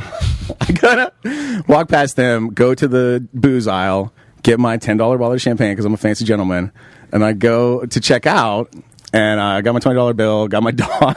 Are you holding the dog, or is it? She's on a leash, and I told her sit. She sits. She's a good dog. Are you wearing full fatigues? Oh, please. With the American bandana? Yeah, like American bandana. You look like Sergeant Slaughter. I'm actually wearing that outfit that like you get attacked by dogs in. I'm wearing that. Oh, So yeah, they're taking me seriously. Like, this dog could snap. Where could we find one of those for Ross? That would be awesome that he walks around wearing that. And so I walk up to the cashier. I put down my bottle of champagne. Tell Shadow sit. She sits. She's a good dog. And the guy goes, "Hey, how's it going? Good evening. Can I see your ID?" No. And I'm like, "Sir, do I look like I'm under 21?" And he goes, "No." I go, "Do you think I might be under 21?" He goes, "No." I was like, "I don't have ID on me. Do you want to sell me this or not?" And he goes, "Oh, I got it. He goes, "I'm just following orders here." And I go, "That's what the Nazis said, John." Nice. That's good. That's one of the few things I regret about this. I did say that to him. Yeah. And okay. Now, Yes. Yes, continue. Follow up. Story not over, by the way. This is just a pause. No. Okay, you're mad. I'm just mad at the. I know the person is like obviously maybe been yelled at. Like you have to check everybody's ID. You can get fired for that. You like if a cop, if I don't check someone's ID and he's undercover cop, they not get in trouble. You know, so there's that. But then there's also That is what my kids Ross. said. My kids said, "Daddy, you're in the wrong here because that man could lose his job. If you were in undercover police and you were the one checking and you didn't check he could lose his job." I said, "Son, I worked at 7-Eleven. I went through a couple of those things. They never send in a drunk guy with a dog. 0% of the time do they send in a drunk guy with a dog." And you have a real world experience, so checkmate, Dad. Yeah, I'm with you. And also, when it's a regular local police, the undercover cops, they just wear their jeans and their tucked-in polo. Yeah. They're They dressed still like look like a cop. They don't go. They're not No, like they get a infiltrating. kid. They get a kid that looks kind of old to go in and try to buy booze without an ID, and if Not you with sell a it to dog. them, they come in and take your they take you away. No cop is going through the disguise that you're wearing. Right. Your everyday wear. Yeah. First of all, because if you do sell it to me without it, there's no fucking grime. There's no crime. There's not a law that says you have to check an old man's ID. That's just store policy. Right. There's no law about that. There's no law about... Yeah, you sell alcohol to minor. An aged a person. You sell alcohol to me all fucking day long. I'm of age. So there's no law being brought up. Yeah. So, and then my wife correctly pointed out, like, later, you were visibly drunk. I was like, yes, I was. He didn't try not to sell you booze for being visibly drunk. I was like, no, if he would have done that, I would have walked out the door. That's valid. She goes, fair point. I am drunk. She goes, he didn't say anything to you about your illegal dog. I was like, not a fucking word. If he would have said, get your dog out of here, I would have just walked out with my dog. That's a fair point. He's in training. So, okay. At this point, this place closes at midnight. Oh, no, we're back here again. Oh, my God, we're back here again. Oh, shit. Ross is like, it's time. Everything's about to close. That's when I strike. 30 minutes to Ross. He's every 30 minutes. So this place, it's 10 minutes to midnight. This place closes at midnight. I'm about a 4-minute walk from my house, all right? I dropped the Nazi card at like 10 till. All right? So John refuses to sell me my booze. I go, all right, thank you, good day. I walk out the door, sprint to my fucking house. Me and my dog sprint to my house, okay? I burst into my house just drunk, dripping alcohol sweat, and I go to my wife, get in the van. We got to go to the store. She, to be fair, doesn't ask a fucking question. Just gets the keys, gets in the van. Yeah. And we drive up. We drive up to the store. It's like a minute away drive. We get there. It's like, I don't know, 5 minutes to midnight. I go, hey, we're pulling up to the door in the fire lane. I go, hey, park right here. I've already been into it in here tonight already. And she's just like, doesn't say a word. Yeah, she ride or die. Puts it in fucking park and lets me out. I walk into the store, like at this point, still a little huffing, like sweating, like I'm the same guy I was a minute ago, but like who knows what the fuck's been going on in the meantime. And the two nurses are still there. And the one nurse, the older nurse, turns to John and goes, we'll be in the car, honey. So it's his wife and daughter, right? Oh, no. And then she clearly recognized me. Whether or not because he's been bitching about me for the last 5 minutes, I don't know. But crazy guy's back. Yes. Oh, my God. He brought his wife and dog again. 100% recognizes me and is like, I don't even want to see what's about to happen here. And it just, at that point, I just go get... I didn't even look to see if he had the same bottle there. I just knew he'd already put it back, and he had. So I went and got it, came back to the cashier. He doesn't say a fucking word to me. He doesn't ask me to punch in my points number or anything, which is also, by the way, store policy. Yeah. And you can get in trouble for if you don't do it. And not a word passed. Not a word passes. The only noise is when I click my license down on the counter. Shove it at him. Again, what's in it for him? What's in it for him? The off chance that the owner gets mad and fires him. I can honestly say this Walgreens. There's no. Oh, beat that out. I thought this was a liquor store.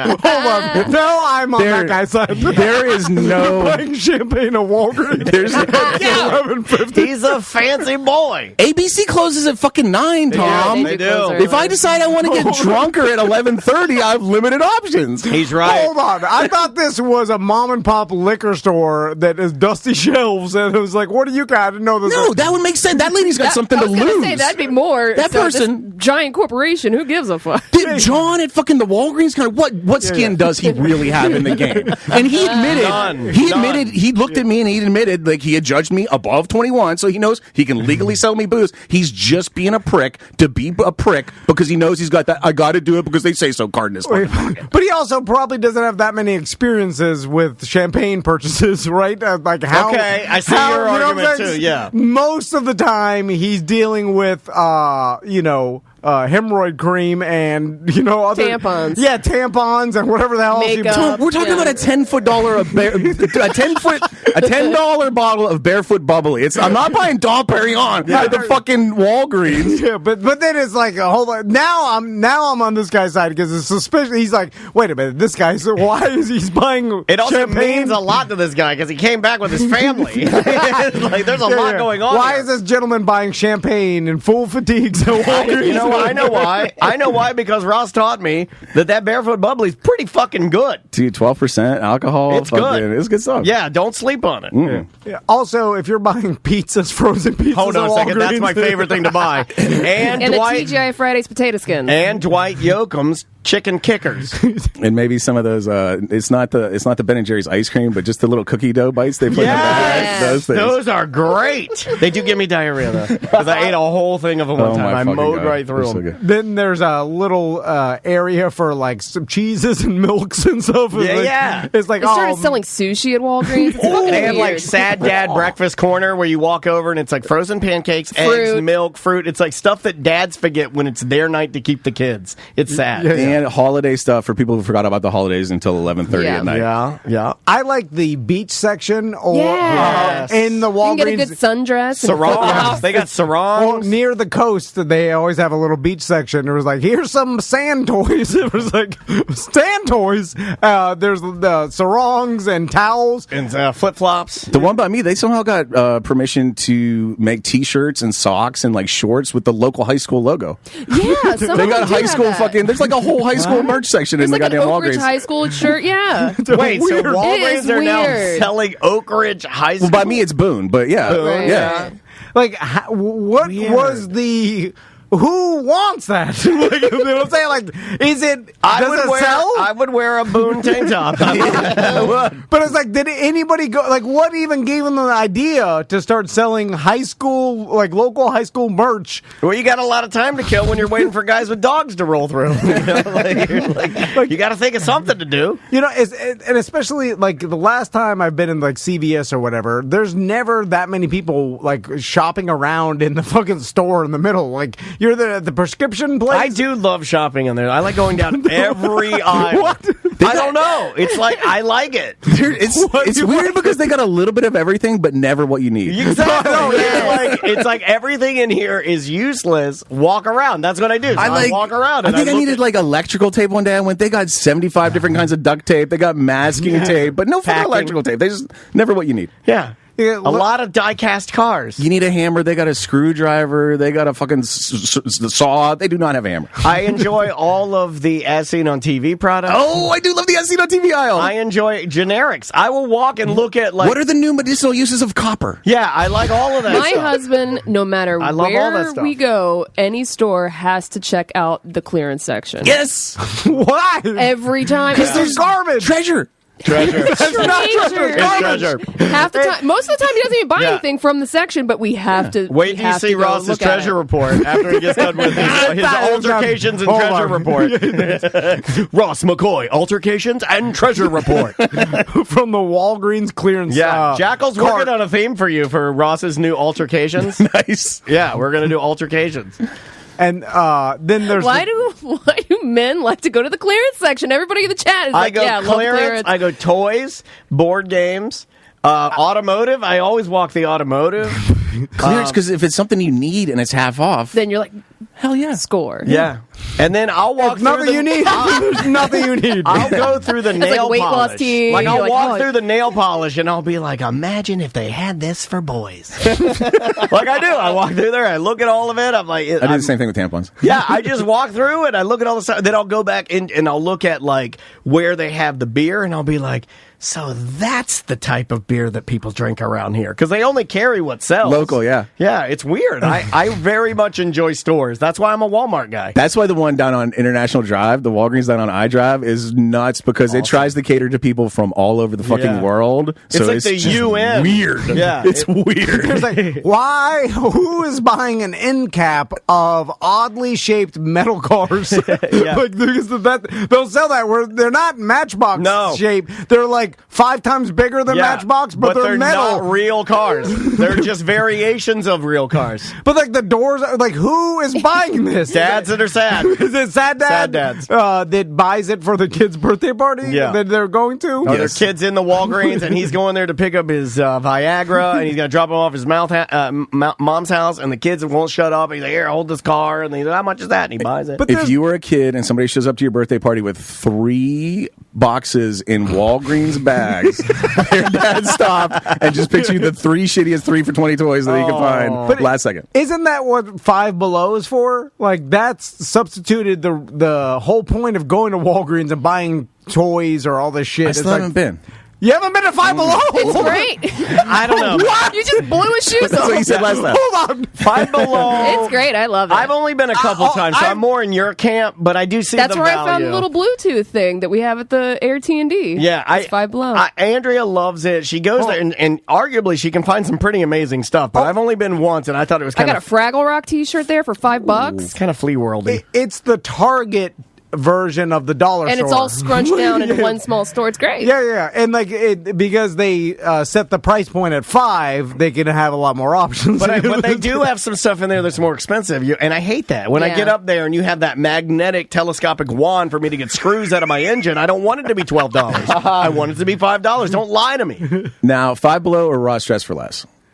Because I do Raw Stress for Less quite a bit. For fun and for people watching Ross, I think you got to go Ross. Five Below, you get a lot of cheerleader, dancer moms in there, and they're all buying, like, we need 15 bracelets because there's 15 girls on your competition team. It's that kind of bullshit. It is the clearance rack of stores. It's mostly trash, but every once in a while you Yeah. find some fucking dollar bill socks. But I like Marshalls because you'll walk through and you'll see, like, a lime green, like FUBU hockey jersey, and then you'll keep walking, and then there's a open box crock pot. I like that too. I like that there's a lot of weird stuff in like I really love the kitchen department at like Ross or Marshalls. To this day, Dan, at Raw Stress for Less in like 2005, my wife would not let me buy the Harlem Globetrotters shorts jogging suit. What? And I still bring real thing? I still bring it up in fights. Probably not, but it was like a jogging suit with like all the Globetrotters fucking patches all over it. I'm still mad about that. I mean, Lime Green FUBU brought it back to me. that would literally be the Yes. best thing for you Yeah, I right know. now. I'm gonna have to try and find that online. There used to be, I don't know if it fell out of style or whatever. And like speaking of Daniel being into like minor league baseball, Oh, I'm way into I'm achieving full old man. when I used to work at Champ Sports, every once in a while we get in these expensive ass, like they were like $88, like full, like faux leather Those bomber NASCAR jackets. Yeah, but not NASCAR jackets, but they had patches of every single like old baseball league. Yeah. Of like you know, from back in the day or whatever, like baseball They leagues were that are folded or extremely like, expensive. Yeah. And then I was like, who is like $88 old baseball patch jacket, and people loved them. I love stuff with patches on it. I think I like patches too, but I don't know how to sew, so I just have patches. I have a shitload of patches too. Yeah. And the other thing for me is like, what am I going to sew them on? Like, once you commit, you're stuck in that thing forever. You know, like I found, and because I've lost weight, I found my old Dickies jacket that when I first had bought my 1959 Vespa, like, 15 years ago, whatever, it was the one that I would wear on cold days. It's just a regular, like a $19 Walmart Dickies quilted line jacket, and I sewed all these Vespa patches on it, or I had like a lady at a motorcycle shop do it, and I can fit it in it again, and I'm like, I should probably start putting patches back on this again, because it is cool. There was a part, like there's a moment in time where I thought I would get all these Orlando City patches, because they sell like collective patches now, and get them sewn on like a jean jacket vest, and I would wear my jean jacket vest to the city matches, but I never did it. I wanted to get a vest like fucking one of the guys on Metalocalypse has. Yes. Murderface. I want to get Yes. Murderface's fucking vest, but you can't find it. It doesn't exist. Too hard to find. Are there any more stories, or should we? I got one for Okay. you. The U.S. Army. I don't know if you can remember World War II. 1945. Yeah, Remotely. yeah. Italy. Little bit. Little girl named Mary Mion. 1945. She was about to celebrate her 13th birthday. They spent the night before in the attic because there was a shelling happening. They were trying to stay out of the way of the flak. But that morning, her mom woke up and baked her a cake for her 13th birthday. And the U.S. Army came along and stole it out of the window.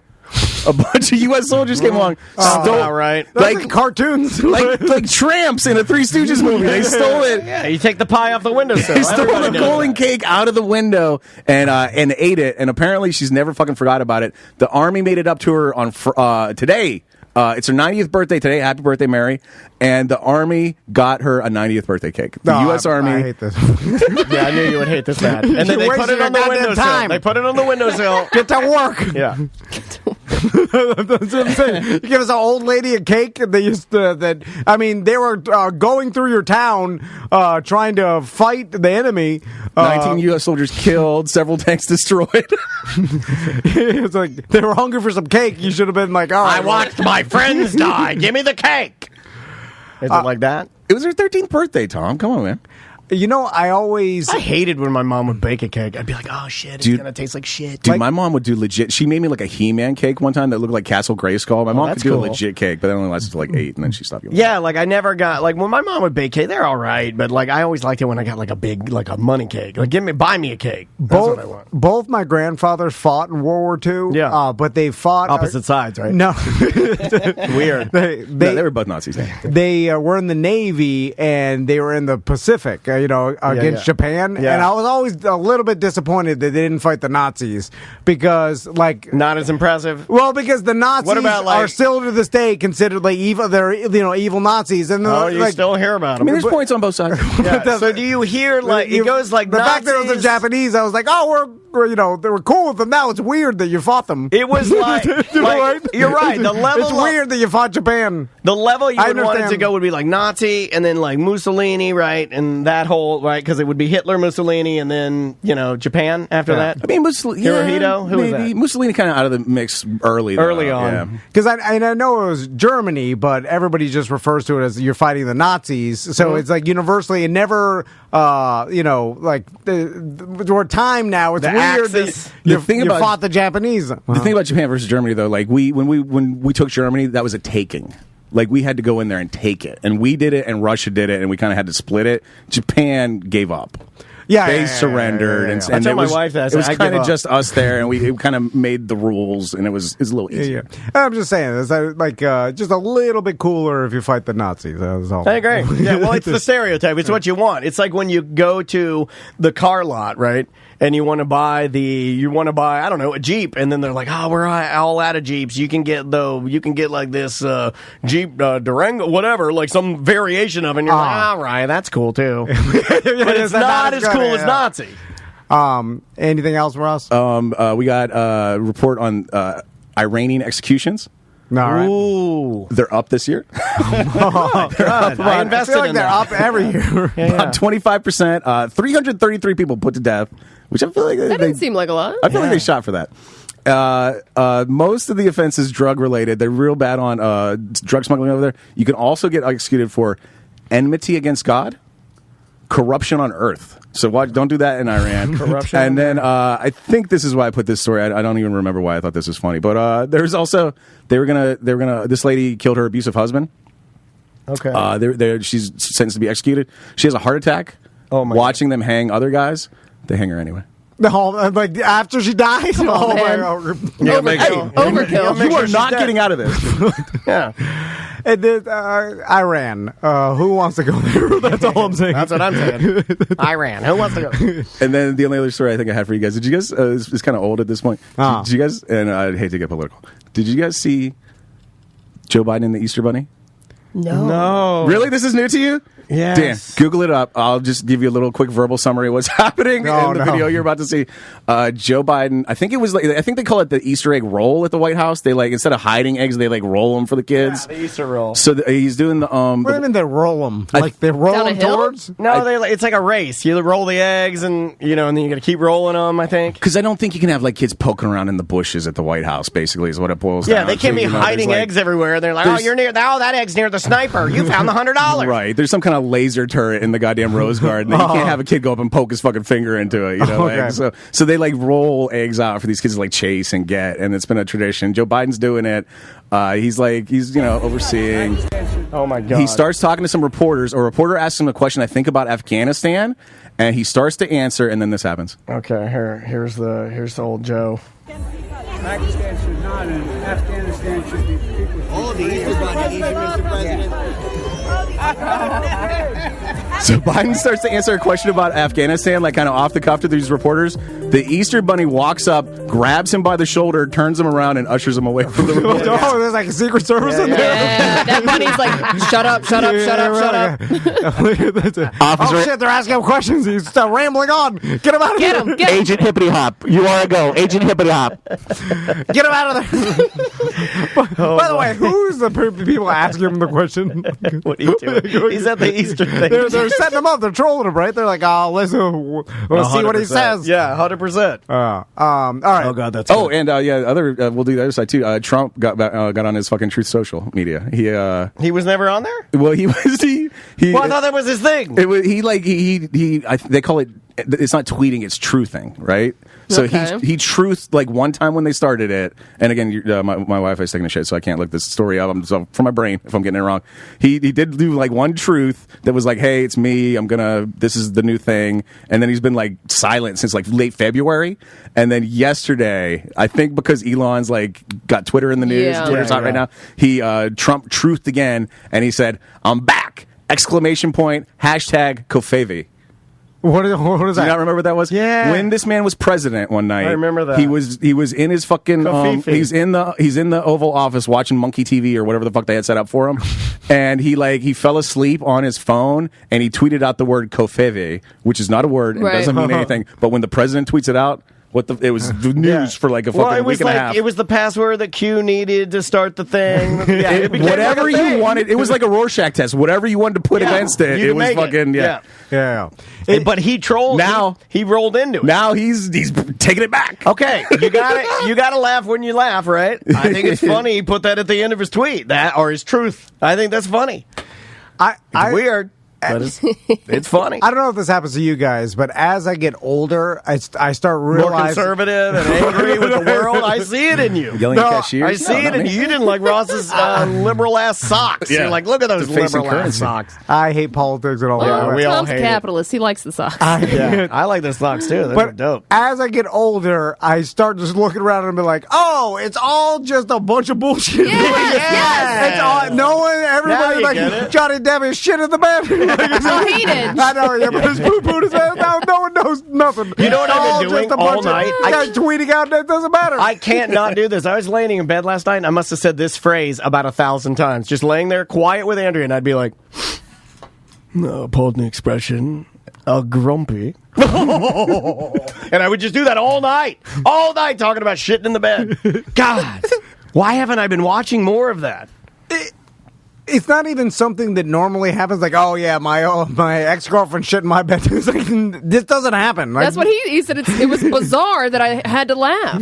But like, no one shits in other people's beds. Like, Anybody I here bet shit? Seth has. Yeah, yes. Is anybody here shit in a bed? No. I've never even heard of like even. Never have. I've peed a bed. Yeah, I'm a human. Humans pee the bed. I've heard of people like peeing on other people's beds as jokes. I've heard of that. That's not funny. I've heard Seth of- told that story about. Remember, he had a roommate one time, and then they threw a party, and then everybody just went and started pissing all over his bed. Yeah. Not a joke. It was like Yeah. bullied him by peeing on his mattress. And, yeah, it's terrible.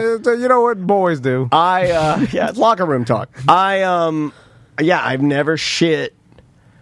I've shit in the woods. I've shit in toilets.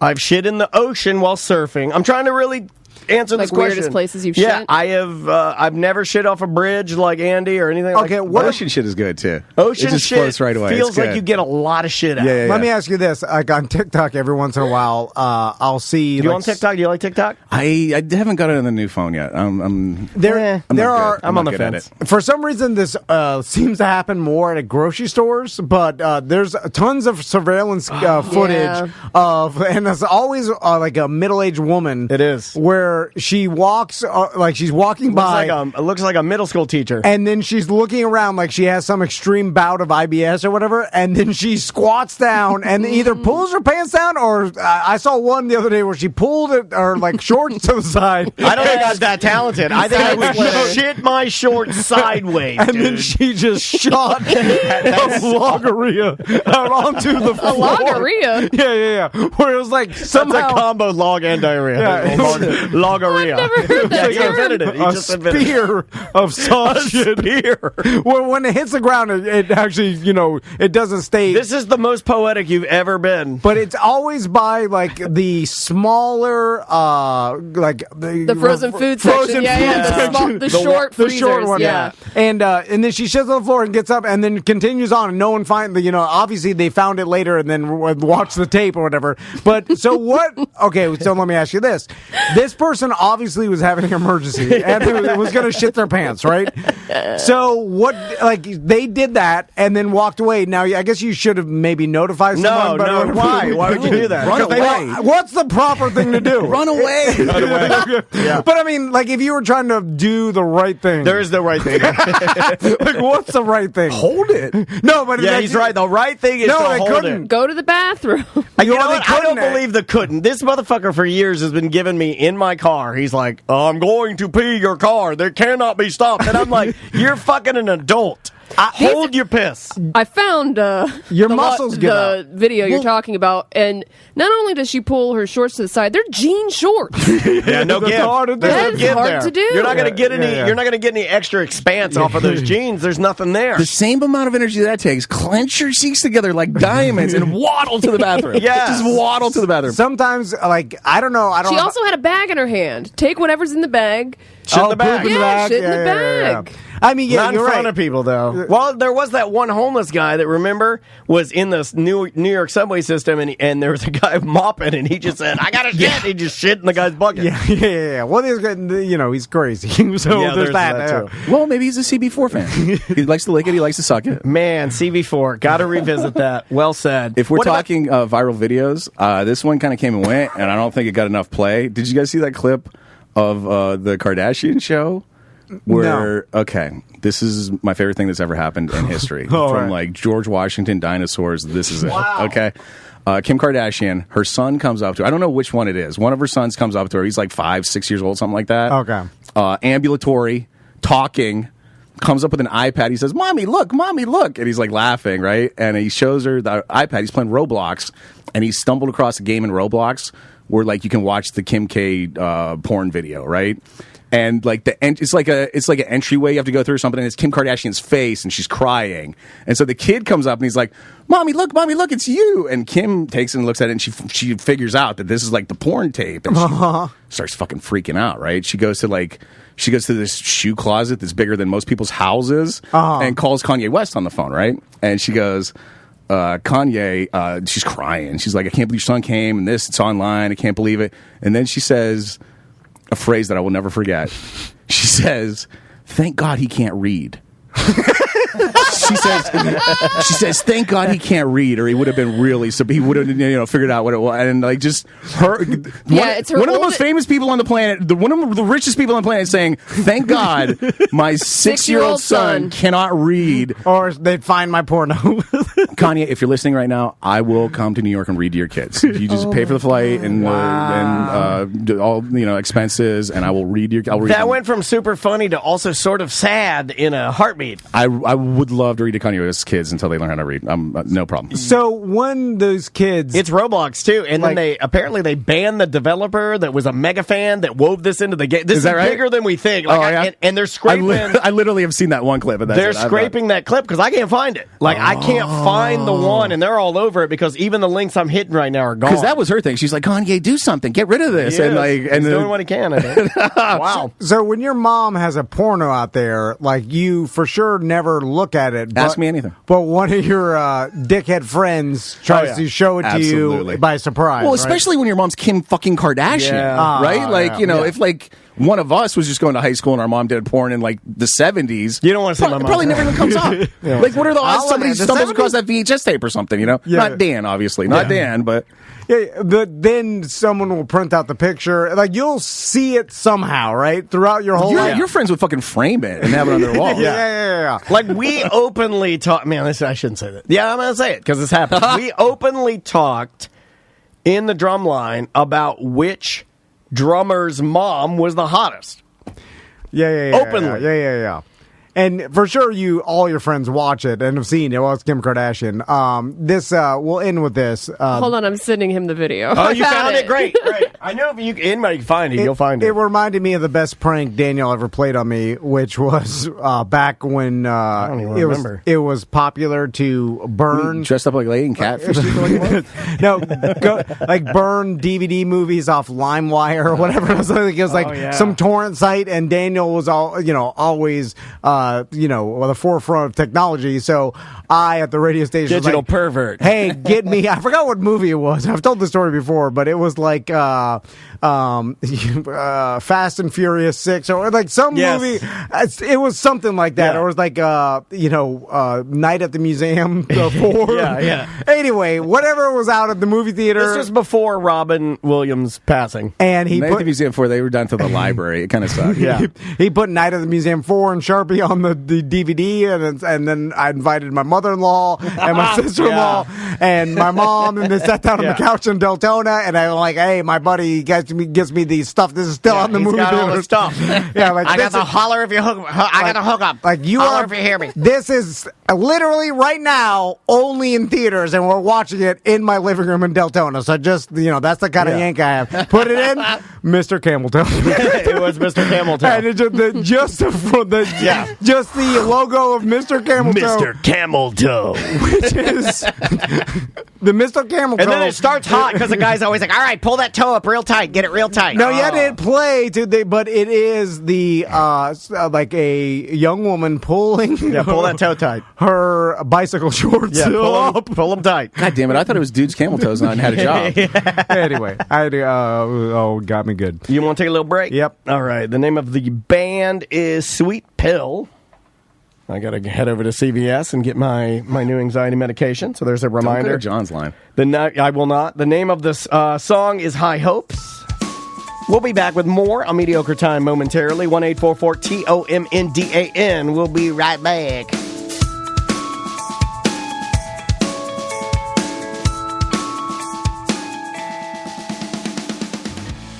Got a really cool email from a listener who purchased the portable mosquito net system, and he uses it out on his little patio when he's out there smoking cigarettes and doobies and whatnot. It's blanking awesome, dude. The thing's great. It's great. And I have one. And the cool thing about the portable system is you can take it camping. But if you really want to big dog it and you want to show how rich you are, you can do what Tom did. Yeah, the mosquito net system that they set up in your house, like it's awesome. All of the mosquito repellent, the organic mosquito repellent that they use. There's tiny little high pressure hoses that you can't even see. I've never seen your system. I've seen the drum. I've seen where they keep the chemicals and stuff like that. Really easy, simple setup. It's, biodegradable. It breaks down in 10 seconds time, I believe. Yeah. But it's I've seen those little high pressure hoses, but they hid them on your fence line, right? Yeah, they basically run them around your roof line, your fence line, or your backyard, so it mists, like Daniel said, this basically mosquito repellent. Not much. It's just like a 5-10 seconds and boom. Yeah. And it's set on timer, but also you get an app on your phone, so you can mist your backyard before your kids run out there or whatever. It's, it goes off at dusk and peak mosquito times. Sure. And it basically creates a barrier around your backyard, and you never have mosquitoes. I never have mosquitoes in my backyard because of it. And you used to, I'll tell you. It used to be a damn swamp. Candles, I have to go out there with the fogger, the whole thing. It's too much of a pain. Candles are for romance. They are not for keeping mosquitoes away. Yeah. It's a pain in the ass. And in Florida, there's mosquitoes everywhere, so it's mosquitonix.com.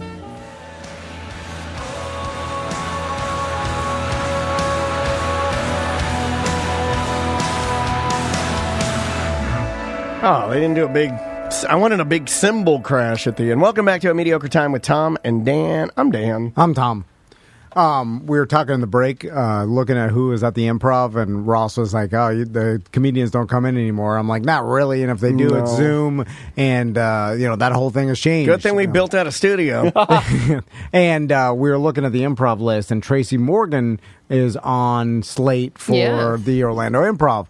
And then we all started talking. I'll allow it because they do have a slate, and they do use it. I wonder why Tracy Morgan is just for the love of stand-up, because obviously that's what I would have to assume. Or is he practicing to do a special? It is called the Working It Out tour. Haha. So, yeah, I mean, Ross knows. I mean, comedians, bigger comedians will go to smaller clubs to work out their act, and then before did they a do guest special. spot for Bobby Slayton trying to work out 5 minutes for Jimmy Kimmel one time. Yeah. And he did his 5 minutes, and then he made fun of a kid in the front row for like an hour. Now, Oh, really? Obviously, he got that huge settlement from Walmart over the accident, and he should have, obviously. But I'm guessing the huge settlement was based on the fact that he got so injured that he couldn't work or he couldn't, that's part of that's why, if it wasn't Tracy Morgan, the settlement wouldn't have been that big because you have to prove that, what your losses were. What your losses are. And Tracy Morgan, he makes millions of dollars, so it's like that's why it's so big. My kid got in an accident a couple years ago, and we got like this big summary, and one of the things was like this lady estimated like how much the pain would cost her per hour for the rest of her life. It was a neat calculation. Wow. She had to estimate, first of all, when you were going to fucking die, and then what your pain is worth. And that's why a lot of the times, like pain and suffering, they put a cap on. There's a lot of stuff like that. But anyway, so if you were Walmart, would you say like, wait a minute, he's back out there working again? And then I didn't think about that. And then if he does a special and he is just like, let's say, comparable to where he was before, could you make the argument like, well, we gave him a bunch of money because he couldn't work, he's doing it? I mean, I know that's ridiculous. But, No. I think that's how attorneys think. I think you're not being ridiculous. I think that's how like soulless big corporations do think like that, right? If I'm his counter attorney, I'm going to say, well, he's not doing 30 Rock and TV shows, and he hasn't made the push to movies now.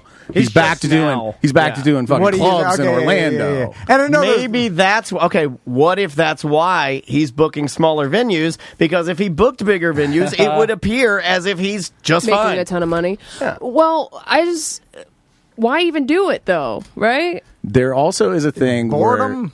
Yeah. People, like, a lot of times we get good comedians here in Orlando because they want to take their families to Disney. That's true. That a lot of guys come through the Orlando That's Improv. true. Yeah, but just take because them they to want to take Disney, their right? But you could take them to Disney and also get a sweet, sweet payday. and have a working weekend and get most of your shit comped because Yeah. like somebody in the audience on the first night is gonna be like, I work at Disney, I'll fucking give you tickets or whatever, like you got Disney He's got $90 million. He doesn't need help. dude. Yeah, but people that have Was it $90 in million the settlement don't that he think like wasn't that. allowed to work anymore after he got the money? No. So it's whatever. yeah. right? Every podcast out of LA in the last 2 weeks has been like remembering Gilbert Gottfried, and every story is about how fucking cheap he was. Yeah. And he had money. He had tons Yeah, of you're money. right. Yeah. And then like every story is about how like he would do shows that like he would go do charity events because he knew there was a meal involved. Like he'd go do Howard Stern. He'd go do Howard Stern and empty the bagel bag into his fucking knapsack on the way out. Like and they stuff loved like that. it. They deliberately set up places for him to conveniently steal food. At that point, aren't you kind of making fun of someone's mental illness? I mean, I make fun of my own mental illness. I mean, I guess you got to laugh at it, right? I heard somebody tell a story about Gilbert Gottfried rolling into like a club on a Monday, and he ordered like a week's worth of Chinese food the first night, and just kept it in his hotel room and fucking ate it. And then they picked him up to take him. He had a bag full of Chinese food he was taking on the plane. Well, at that point, That's a week old. It's sad. It's like it's not even like, oh, he's thrifty. It's like, oh, this guy is Point mentally being, ill. rich people don't always spend it. That's true. I know. Yeah, Seth's cheap as hell. You want to too. do dump them out? Let's do them. All right, here we go.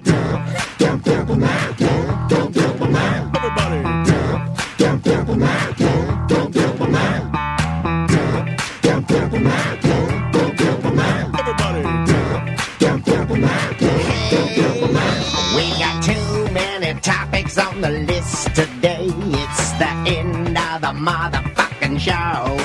So come on, baby, let's dump them out and play. I wanna see your topics. Ooh, I wanna also see your bottomics.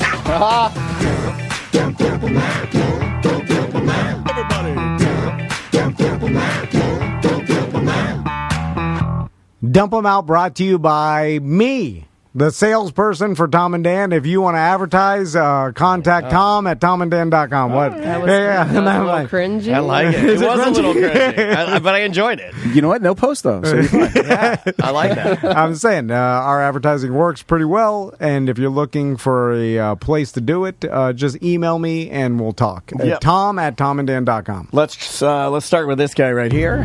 What's up, Tom and Dan? This is BDM Small Wiener Air Force Ian. I've been listening to you guys now for a few years. I love the show. Never had any complaints. But the Drop 'Em Out song, I don't know. It's the only thing in your guys' podcast where when I'm listening to it, because I only listen to the recorded shows, I always skip through it. I do appreciate the bottom mix joke. I think that's a nice fresh hit, but A fresh yeah, hit. I don't know. I feel like Dan's always coming up with some sick songs, but Drop 'Em Out, it's just Drop 'Em that Out. one's just not it. The old Drop Again, 'Em Out. Love you guys. Tom, you have beautiful hair. Wish I could kiss it. Yep, that's it. Drop 'em out. It's Dump 'em out, you fucking idiot. But it's just the intro to a bit. It's super catchy. Yeah. No, not according to that guy. Not according to Tiny Air Force Wiener Eric or whatever. At least it's not, and this is every other podcast on earth, at least it's not a 90s parody to introduce your fucking band. We've got a lot of those. Yeah. I understand that, but that's good. At least it's some funky jazz. It's good. And the bottom mix, that was It's going to be my like, kind it's of original. It's just fresh hit. Yeah, I tried to just do it original. Why Thank does you. he want to kiss Tom's hair? It's weird. Who doesn't want to kiss Tom's hair? Also, Lovely. Kiss the like, pump. I feel like we shouldn't do any intros to any bits because it's just like, just get to it. And we Yeah. all know. Get it over with. But I agree. Also, no bits. I agree. No show. I agree. When I am listening to podcasts and they don't do the intro to their bit, I get No, upset. we I'm get like, mad. where's the intro? Oh, God. That's why they wanted time for bath. They were changed. pissed. I cut the regular intro out. I cut all that out. We went to just like a boom, boom, boom, boom. And then we were in the show and people were like, fuck you, Dan. You're an idiot. You fucked it all up. Yeah. And then we try to change some recording days around. And This people, is it. This people is- when they're stuck in their ways. Yep, they're it has to stay "Hey, like that's fine. That's fine. We'll just, we try to change it up. We're like, hey, man, this is bad. No. We'll just stick to our ways and do it the way we've always done Yeah, it. never change anything. And everybody No. gets a card. Yes. That too. Don't talk about it. Let's start with. Well, we Are we have doing dump 'em out, Yeah, or- well, I had voicemails too. Sorry. okay. Yeah, go dump them out. Drop them out. Roadside fruit stands. Yeah, where are we at with roadside fruit I stands? see them every once in a while. Well, as a kid, that's where I got all my tomatoes. Like any corn we ever ate. My mom and dad were notorious for wanting now two we have items. farmers markets, right? Everybody just goes to the farmers No, market. we had two items that my mom and dad were searching for hamburgers: tomato and onion. Oh. Those were the two items. Your that dad didn't like lettuce, right? He did like lettuce, but not on things. He would like to eat Okay. an entire head of lettuce with salt in a bowl. I did that last night. It's fun. did You know that. what? Lettuce No in a bowl? salt. What, So you it's- trying to make me love you more? What, you trying All- to turn into my dad? Grow a mustache. I'll kiss All your face. old white I'll men kiss your turn face. into this, right? You're eating heads of lettuce with salt. Yeah, lettuce with salt. You got to eat it in a big Tupperware bowl. My dad would set the head of lettuce in there, he'd wash it, set the head of lettuce in there, get his salt shaker like Jimmy Johnson. Or no, who was it? Yeah. What do you mean? Or no, not Jimmy Johnson. The owner of the the owner of the Cowboys. Yeah. Jerry Jones. Jerry Jones, yeah. And my dad would salt one bib lettuce leaf, and he'd pull it off, and then he'd salt another, and he'd be watching wrestling. I feel like that's just a way for him to eat salt. Like, you know, like It's you a need- vehicle for salt. Yeah. Yeah. it's like embarrassing just to pour salt in your mouth. So you have to. I mean, if it's on lettuce, you're like, oh, I'm salting. Jokes the on lettuce. you. My dad would pour salt in his mouth. Here's why the roadside stand is better than the farmer's market, because the farmer's market, you have to pay to be involved in that. And especially like Lake Eola's farmer's market, like I think it's their, like they charge a lot. Because it's so popular and so many people go through there. So then they have to charge more for what they're selling. Also, they don't sell produce. They sell like Twin Peaks pins and candles. Yeah, and I it's know. like It's not- it's bric-a-brac. It's yeah. not tomatoes and onions. Yeah, I want like things I can actually use. I'm walking around here like, would you like a dog collar that has a New York Jets on it? I'm like, no, go fuck yourself. I want a tomato and an onion. Yes. That's Have all you I ever want. sold anything roadside? Possibly in soccer. Possibly in soccer. I miss the turtle guy roadside because there used to be Turtles and roses. There's a rabbit guy.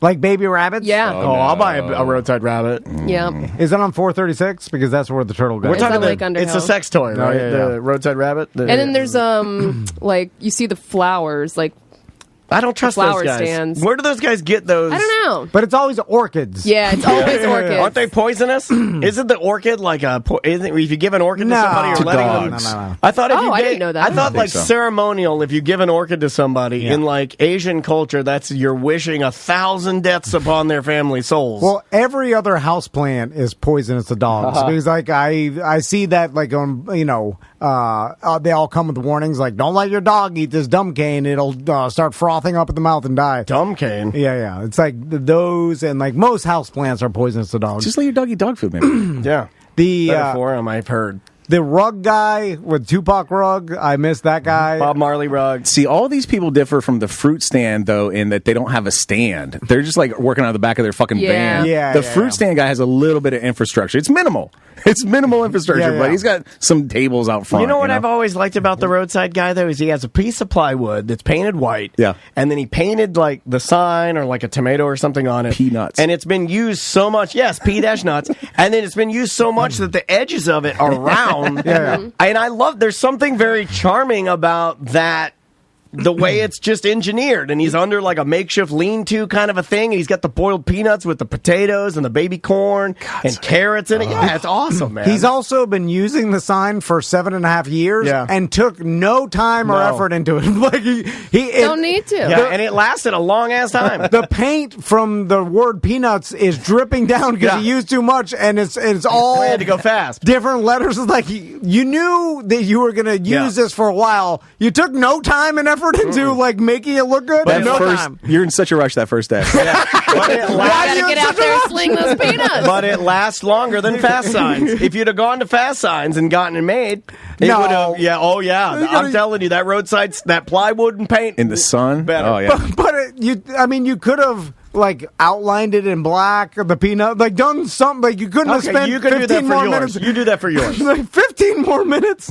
Is there a reason? Like, did he want to look at like Every peanut guy in the world got everything together that day, got out to the road, got set up, and was like, fuck a Yeah. sign! Yeah. Had to find a piece of wood on the side of the road, had a little bit of paint in the back of his Isuzu pickup, and he just slapped that sign together real quick. Because you're But then he dialing used it for the next 7 years. Same sign. You It's have perfectly to. fine. Because your real love and where you were spending your time was on the Yeah. spices and the mixture. Do I put a dash of beer in there? Do I not put a dash of beer That's in there? exactly, me and Bart go out to lunch all the time. We go to a barbecue place and we get barbecue, and I see a shitty bun next to the barbecue. I'm like, perfect.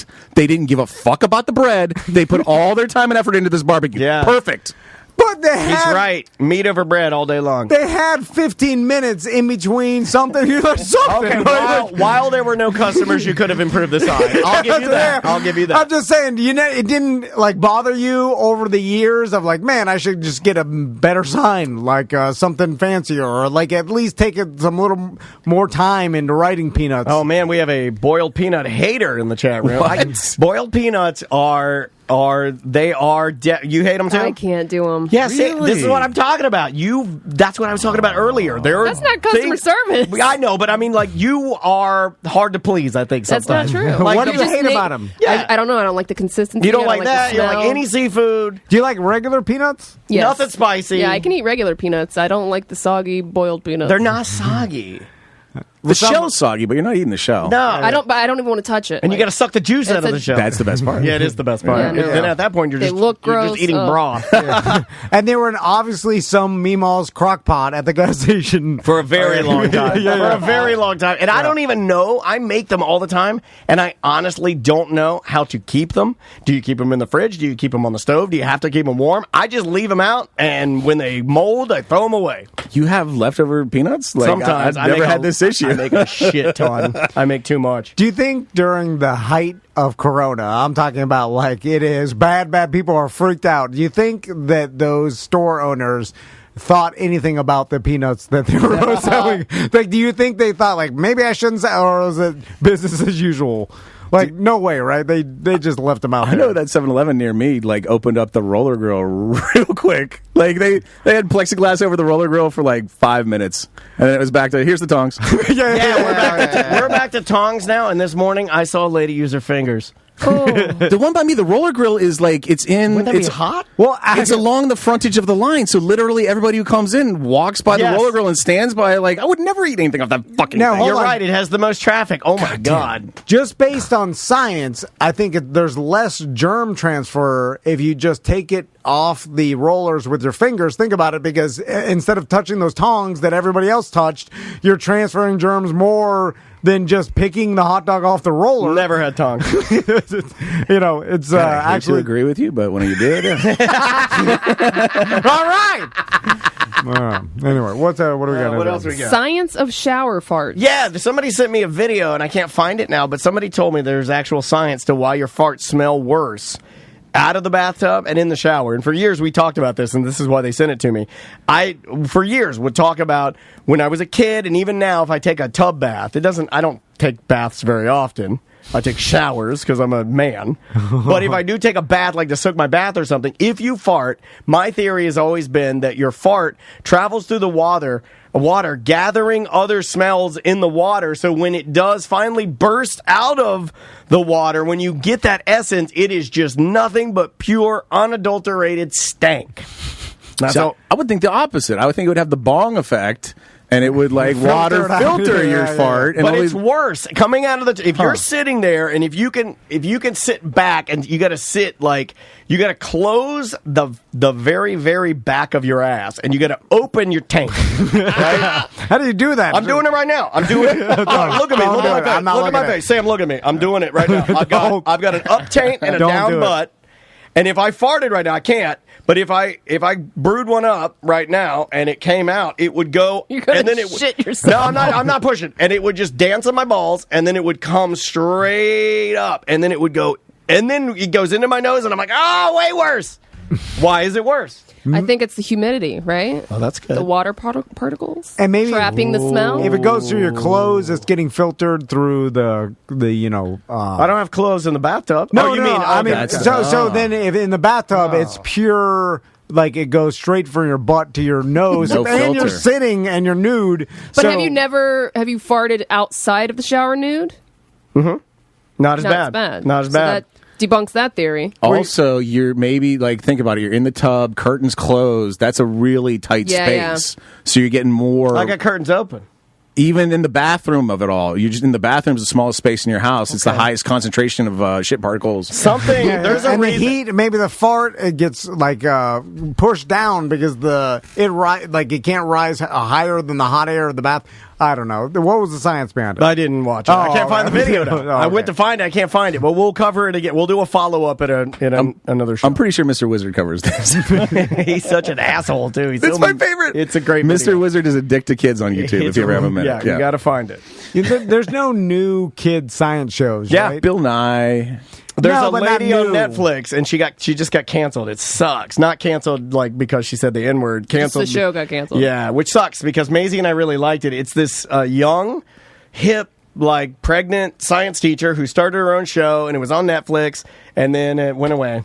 They did like one season, and it was really good, but they did like crazy experiments. But I was right. And Tom was a little right. It says, you're naked, so there's no fiber layers to filter the stink. The heat and humidity of the shower causes the fart to increase in potency. There's also differently moving air currents from inside and outside the shower, intermingling with the ghosts of the food you ate to create an odor monster. oh no, that's really well done. Whoever wrote that. All right, well there you go. We solved the problem. All right, what's next? Maisie's ukulele performance. It was terrible. 12 ukuleles lined up with 6-year-olds playing them is the worst sound audible that you could ever hear. I'll put some pictures up later. Now, was it cute? Yeah, it was super cute. Are they actually playing notes? Yeah, with they're doing fingers? chords. Not yeah. the right chords? ones. Oh, okay. So are they just strumming the No, ukulele? they're Okay, doing the put right chords. Yeah. But it's horrible. It's okay. yeah, I mean, they're little fingers, out of tune, ukuleles. Playing at different times, probably. Thank you. Playing at different times. What did they play? They played Lime and the Coconut. Oh. They played Green Cats Eat Ants, Green Cats Eat Ants. They played that. It's the 4 strings on a ukulele, and they just made up a song about it because it's G green, just G, C, E. Why A. ukulele of all the instruments? Tiny guitar. Yeah, Oh, okay. it's cute. Yeah, 4 strings versus 6. Just seems hard. No, easier. No? They tried her on the upright bass, and she doesn't have the finger range yeah, for we it. got her. Yeah. Is it through the school or Yeah. through like private ukulele school? I wish it was through private ukulele school. No, it's actually with her music teacher who does it for free. And it's just a club that you do early in the mornings. And Maisie wanted to sign up. So we took her to ukulele class, our club. And they performed last night at a parents' event. They did a couple songs. And it was awesome. But I did something that I haven't done before. And I wrote the music teacher. And I just basically told her, like, hey, because it was really rough. Her computer fell off the stand and broke. The kids were paying attention. Yeah, she's up there working her ass off. So as I was sitting there, I found her email as I was watching, and I wrote her, and I said, hey, thank you for this. It was a highlight of my day. It was really good seeing my daughter up there, and I appreciate all the time and effort you put into this, because Maisie really enjoys it. She loves it. Again, she's like, thank me with money. No, she probably thinks that, but I don't have any to give her. But Hey, did you pay your garbage man? Not yet. It's on the list. Oh, the list. Yeah. It's on the list. Where's this list located? It's in my head. And, It's gone. First, I gotta get money out. Who cares around cash all the time? Anyway. No, if Apparently, Ross, he walks up to the Walgreens. Yeah. if I'm the kid's ukulele teacher, will they cost like $15? The ukulele? Yeah. A little more than that. Oh, really? Yeah. Oh, I was gonna have them all smashed at the end of the show, but they're actually legit, like Kula, like Hawaiian made. You had to get them off of Amazon. Yeah, like $35 or something like that. I mean, it's kind of fun. I have my ukulele. I play with her. Instead of smashing them, I prefer the throwing your ukulele up in the air, i.e. Nirvana, Yeah. hit bonk in the head. Yeah, knock let you it hit the tall one in the head. very few of these girls were married to Courtney Love, though. That's true. Holey Moley is up next on the list. It's back. Yeah, I saw that. I was watching the NFL draft, and the commercial came up for it. You like the Holey I got Moley? excited. I don't know what you guys are talking about. It is a mini golf show competition with Rob Riggle and the professional Joe Testatori.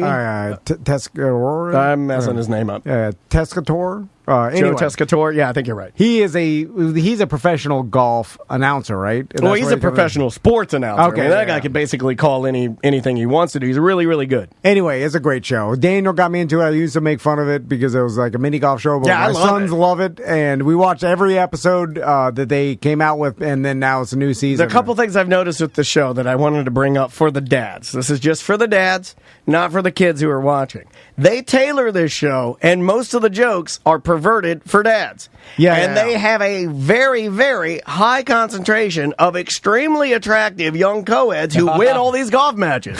So my new theory about Holey Moley is it ain't going to be around for too much longer, so get on watching it because they're... No, it's fine. I'm telling you. Have you ever been mini golfing when it wasn't suggested by Dad? Yeah, you're right. It's a dad thing. 100% of the time you go mini golfing, it's because a dad said, hey, let's go mini golfing. Last time I went mini golfing was with the Oh No radio show. They had a whole tournament at 3 p.m. on a Sunday. It was hot as hell. We all almost died. I love it. But the show is good, and so Steph Curry is the executive producer. Like he helped fund the show, right? It's probably his idea, or maybe the network needed a guy to make it sound like it was his idea face. because he's fun. You know, he is fun. I wouldn't say he's the best actor, but he's fun. The first episode of this season's going to have the Muppets. Yeah, they're doing yeah, Holy Moly Muppets. I forgot to tell you that. I think my buddy Dave's working on that. I might you know actually watch that one. he works with the Muppets and does a lot of their stuff. Yeah. I should reach out to him and see maybe if we can interview. You know what? I'm putting that out in the universe too. I'm going to reach out to my buddy and see if he's doing this Muppet project. Because if he is, we might be able to get to talk to somebody from that. Steph Curry's labeled on the cast list as a resident golf pro. He loves they- golf. He loves golf. That's known. There's a whole joke of like they use him and like he's making fun of himself and the show and like the whole thing. But I always wondered like, is he like, did he have anything to do with why it's on the air? Like, did he put his own money into it, or is it all just like they hired him? You know, I never believe any of that. I don't believe that anybody puts their own money in for anything.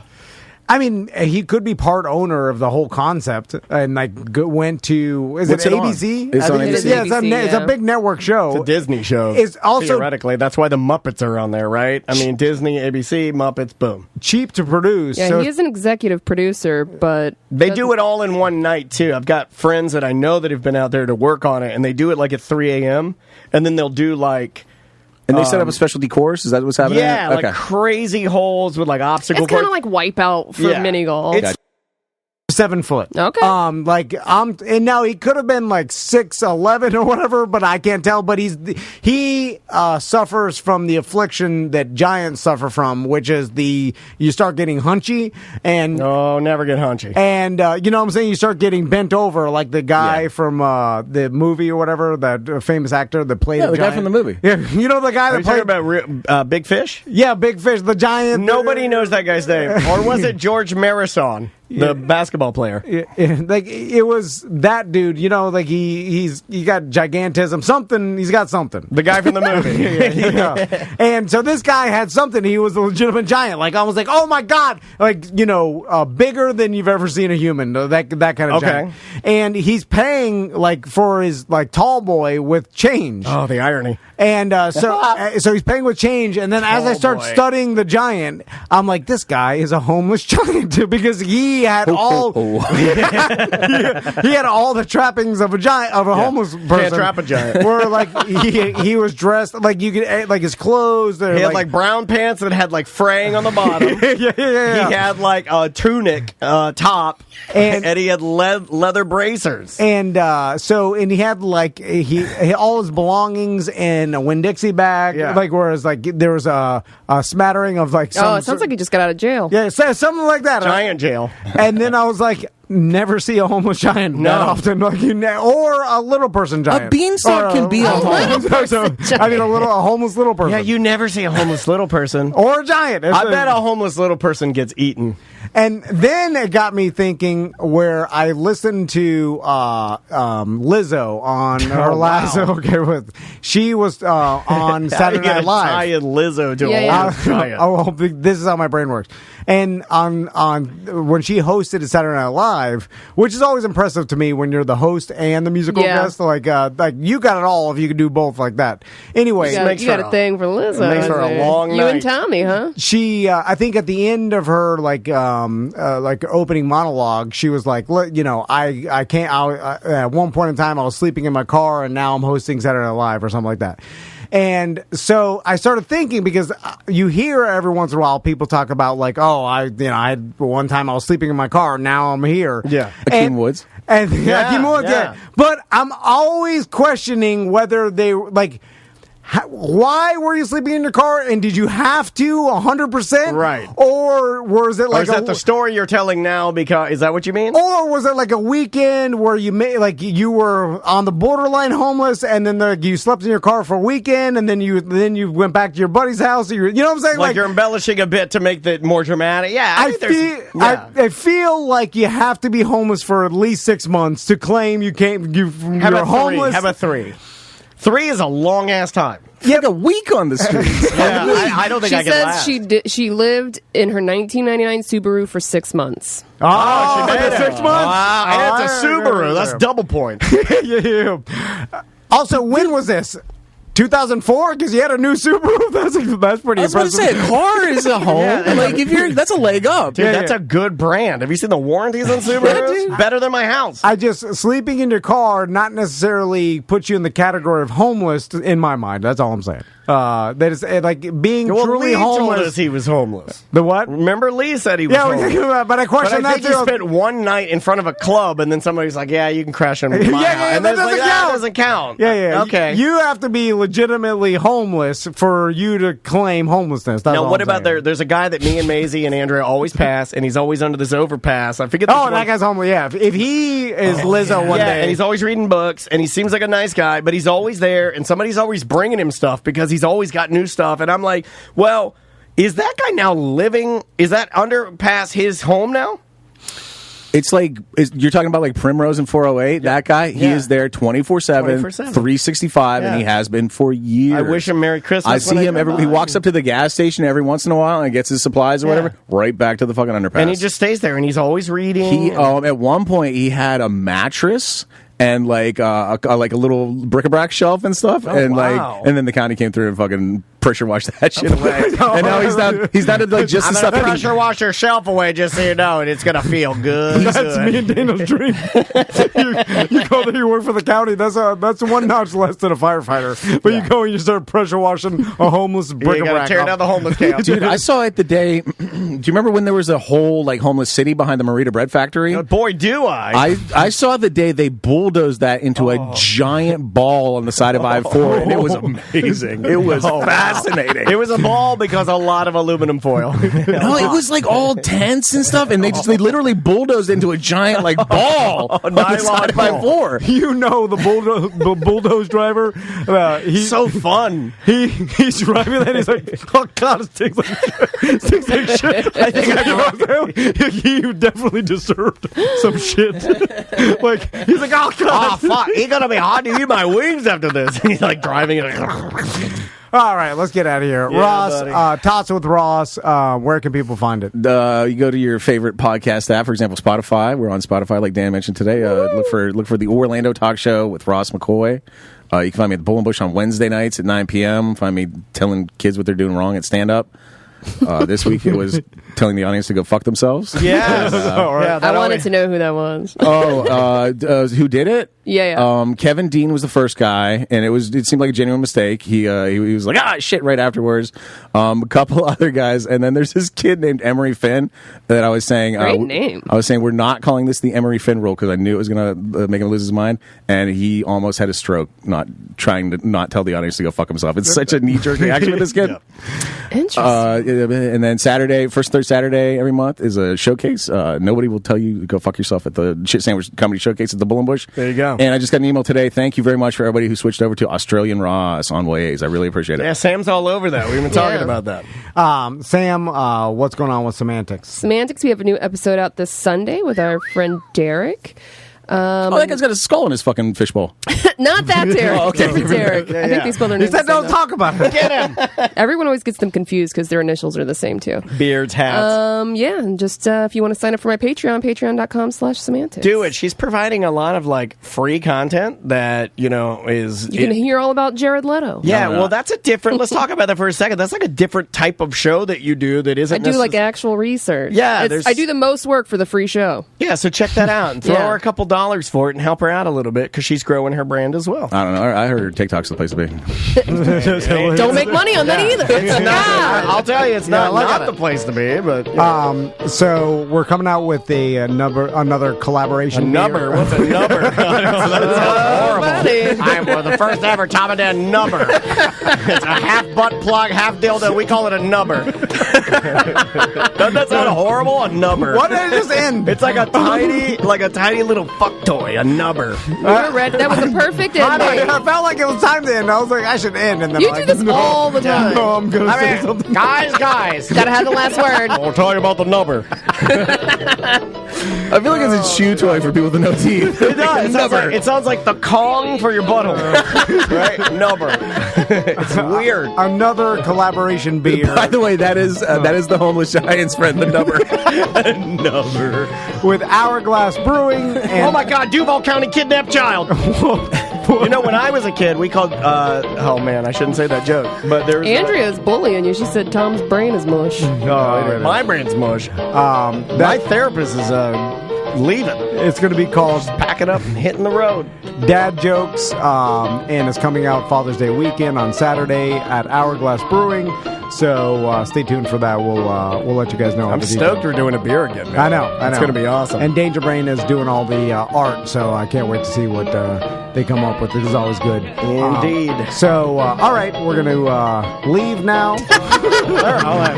This is so awkward. This is the Nubber signing off.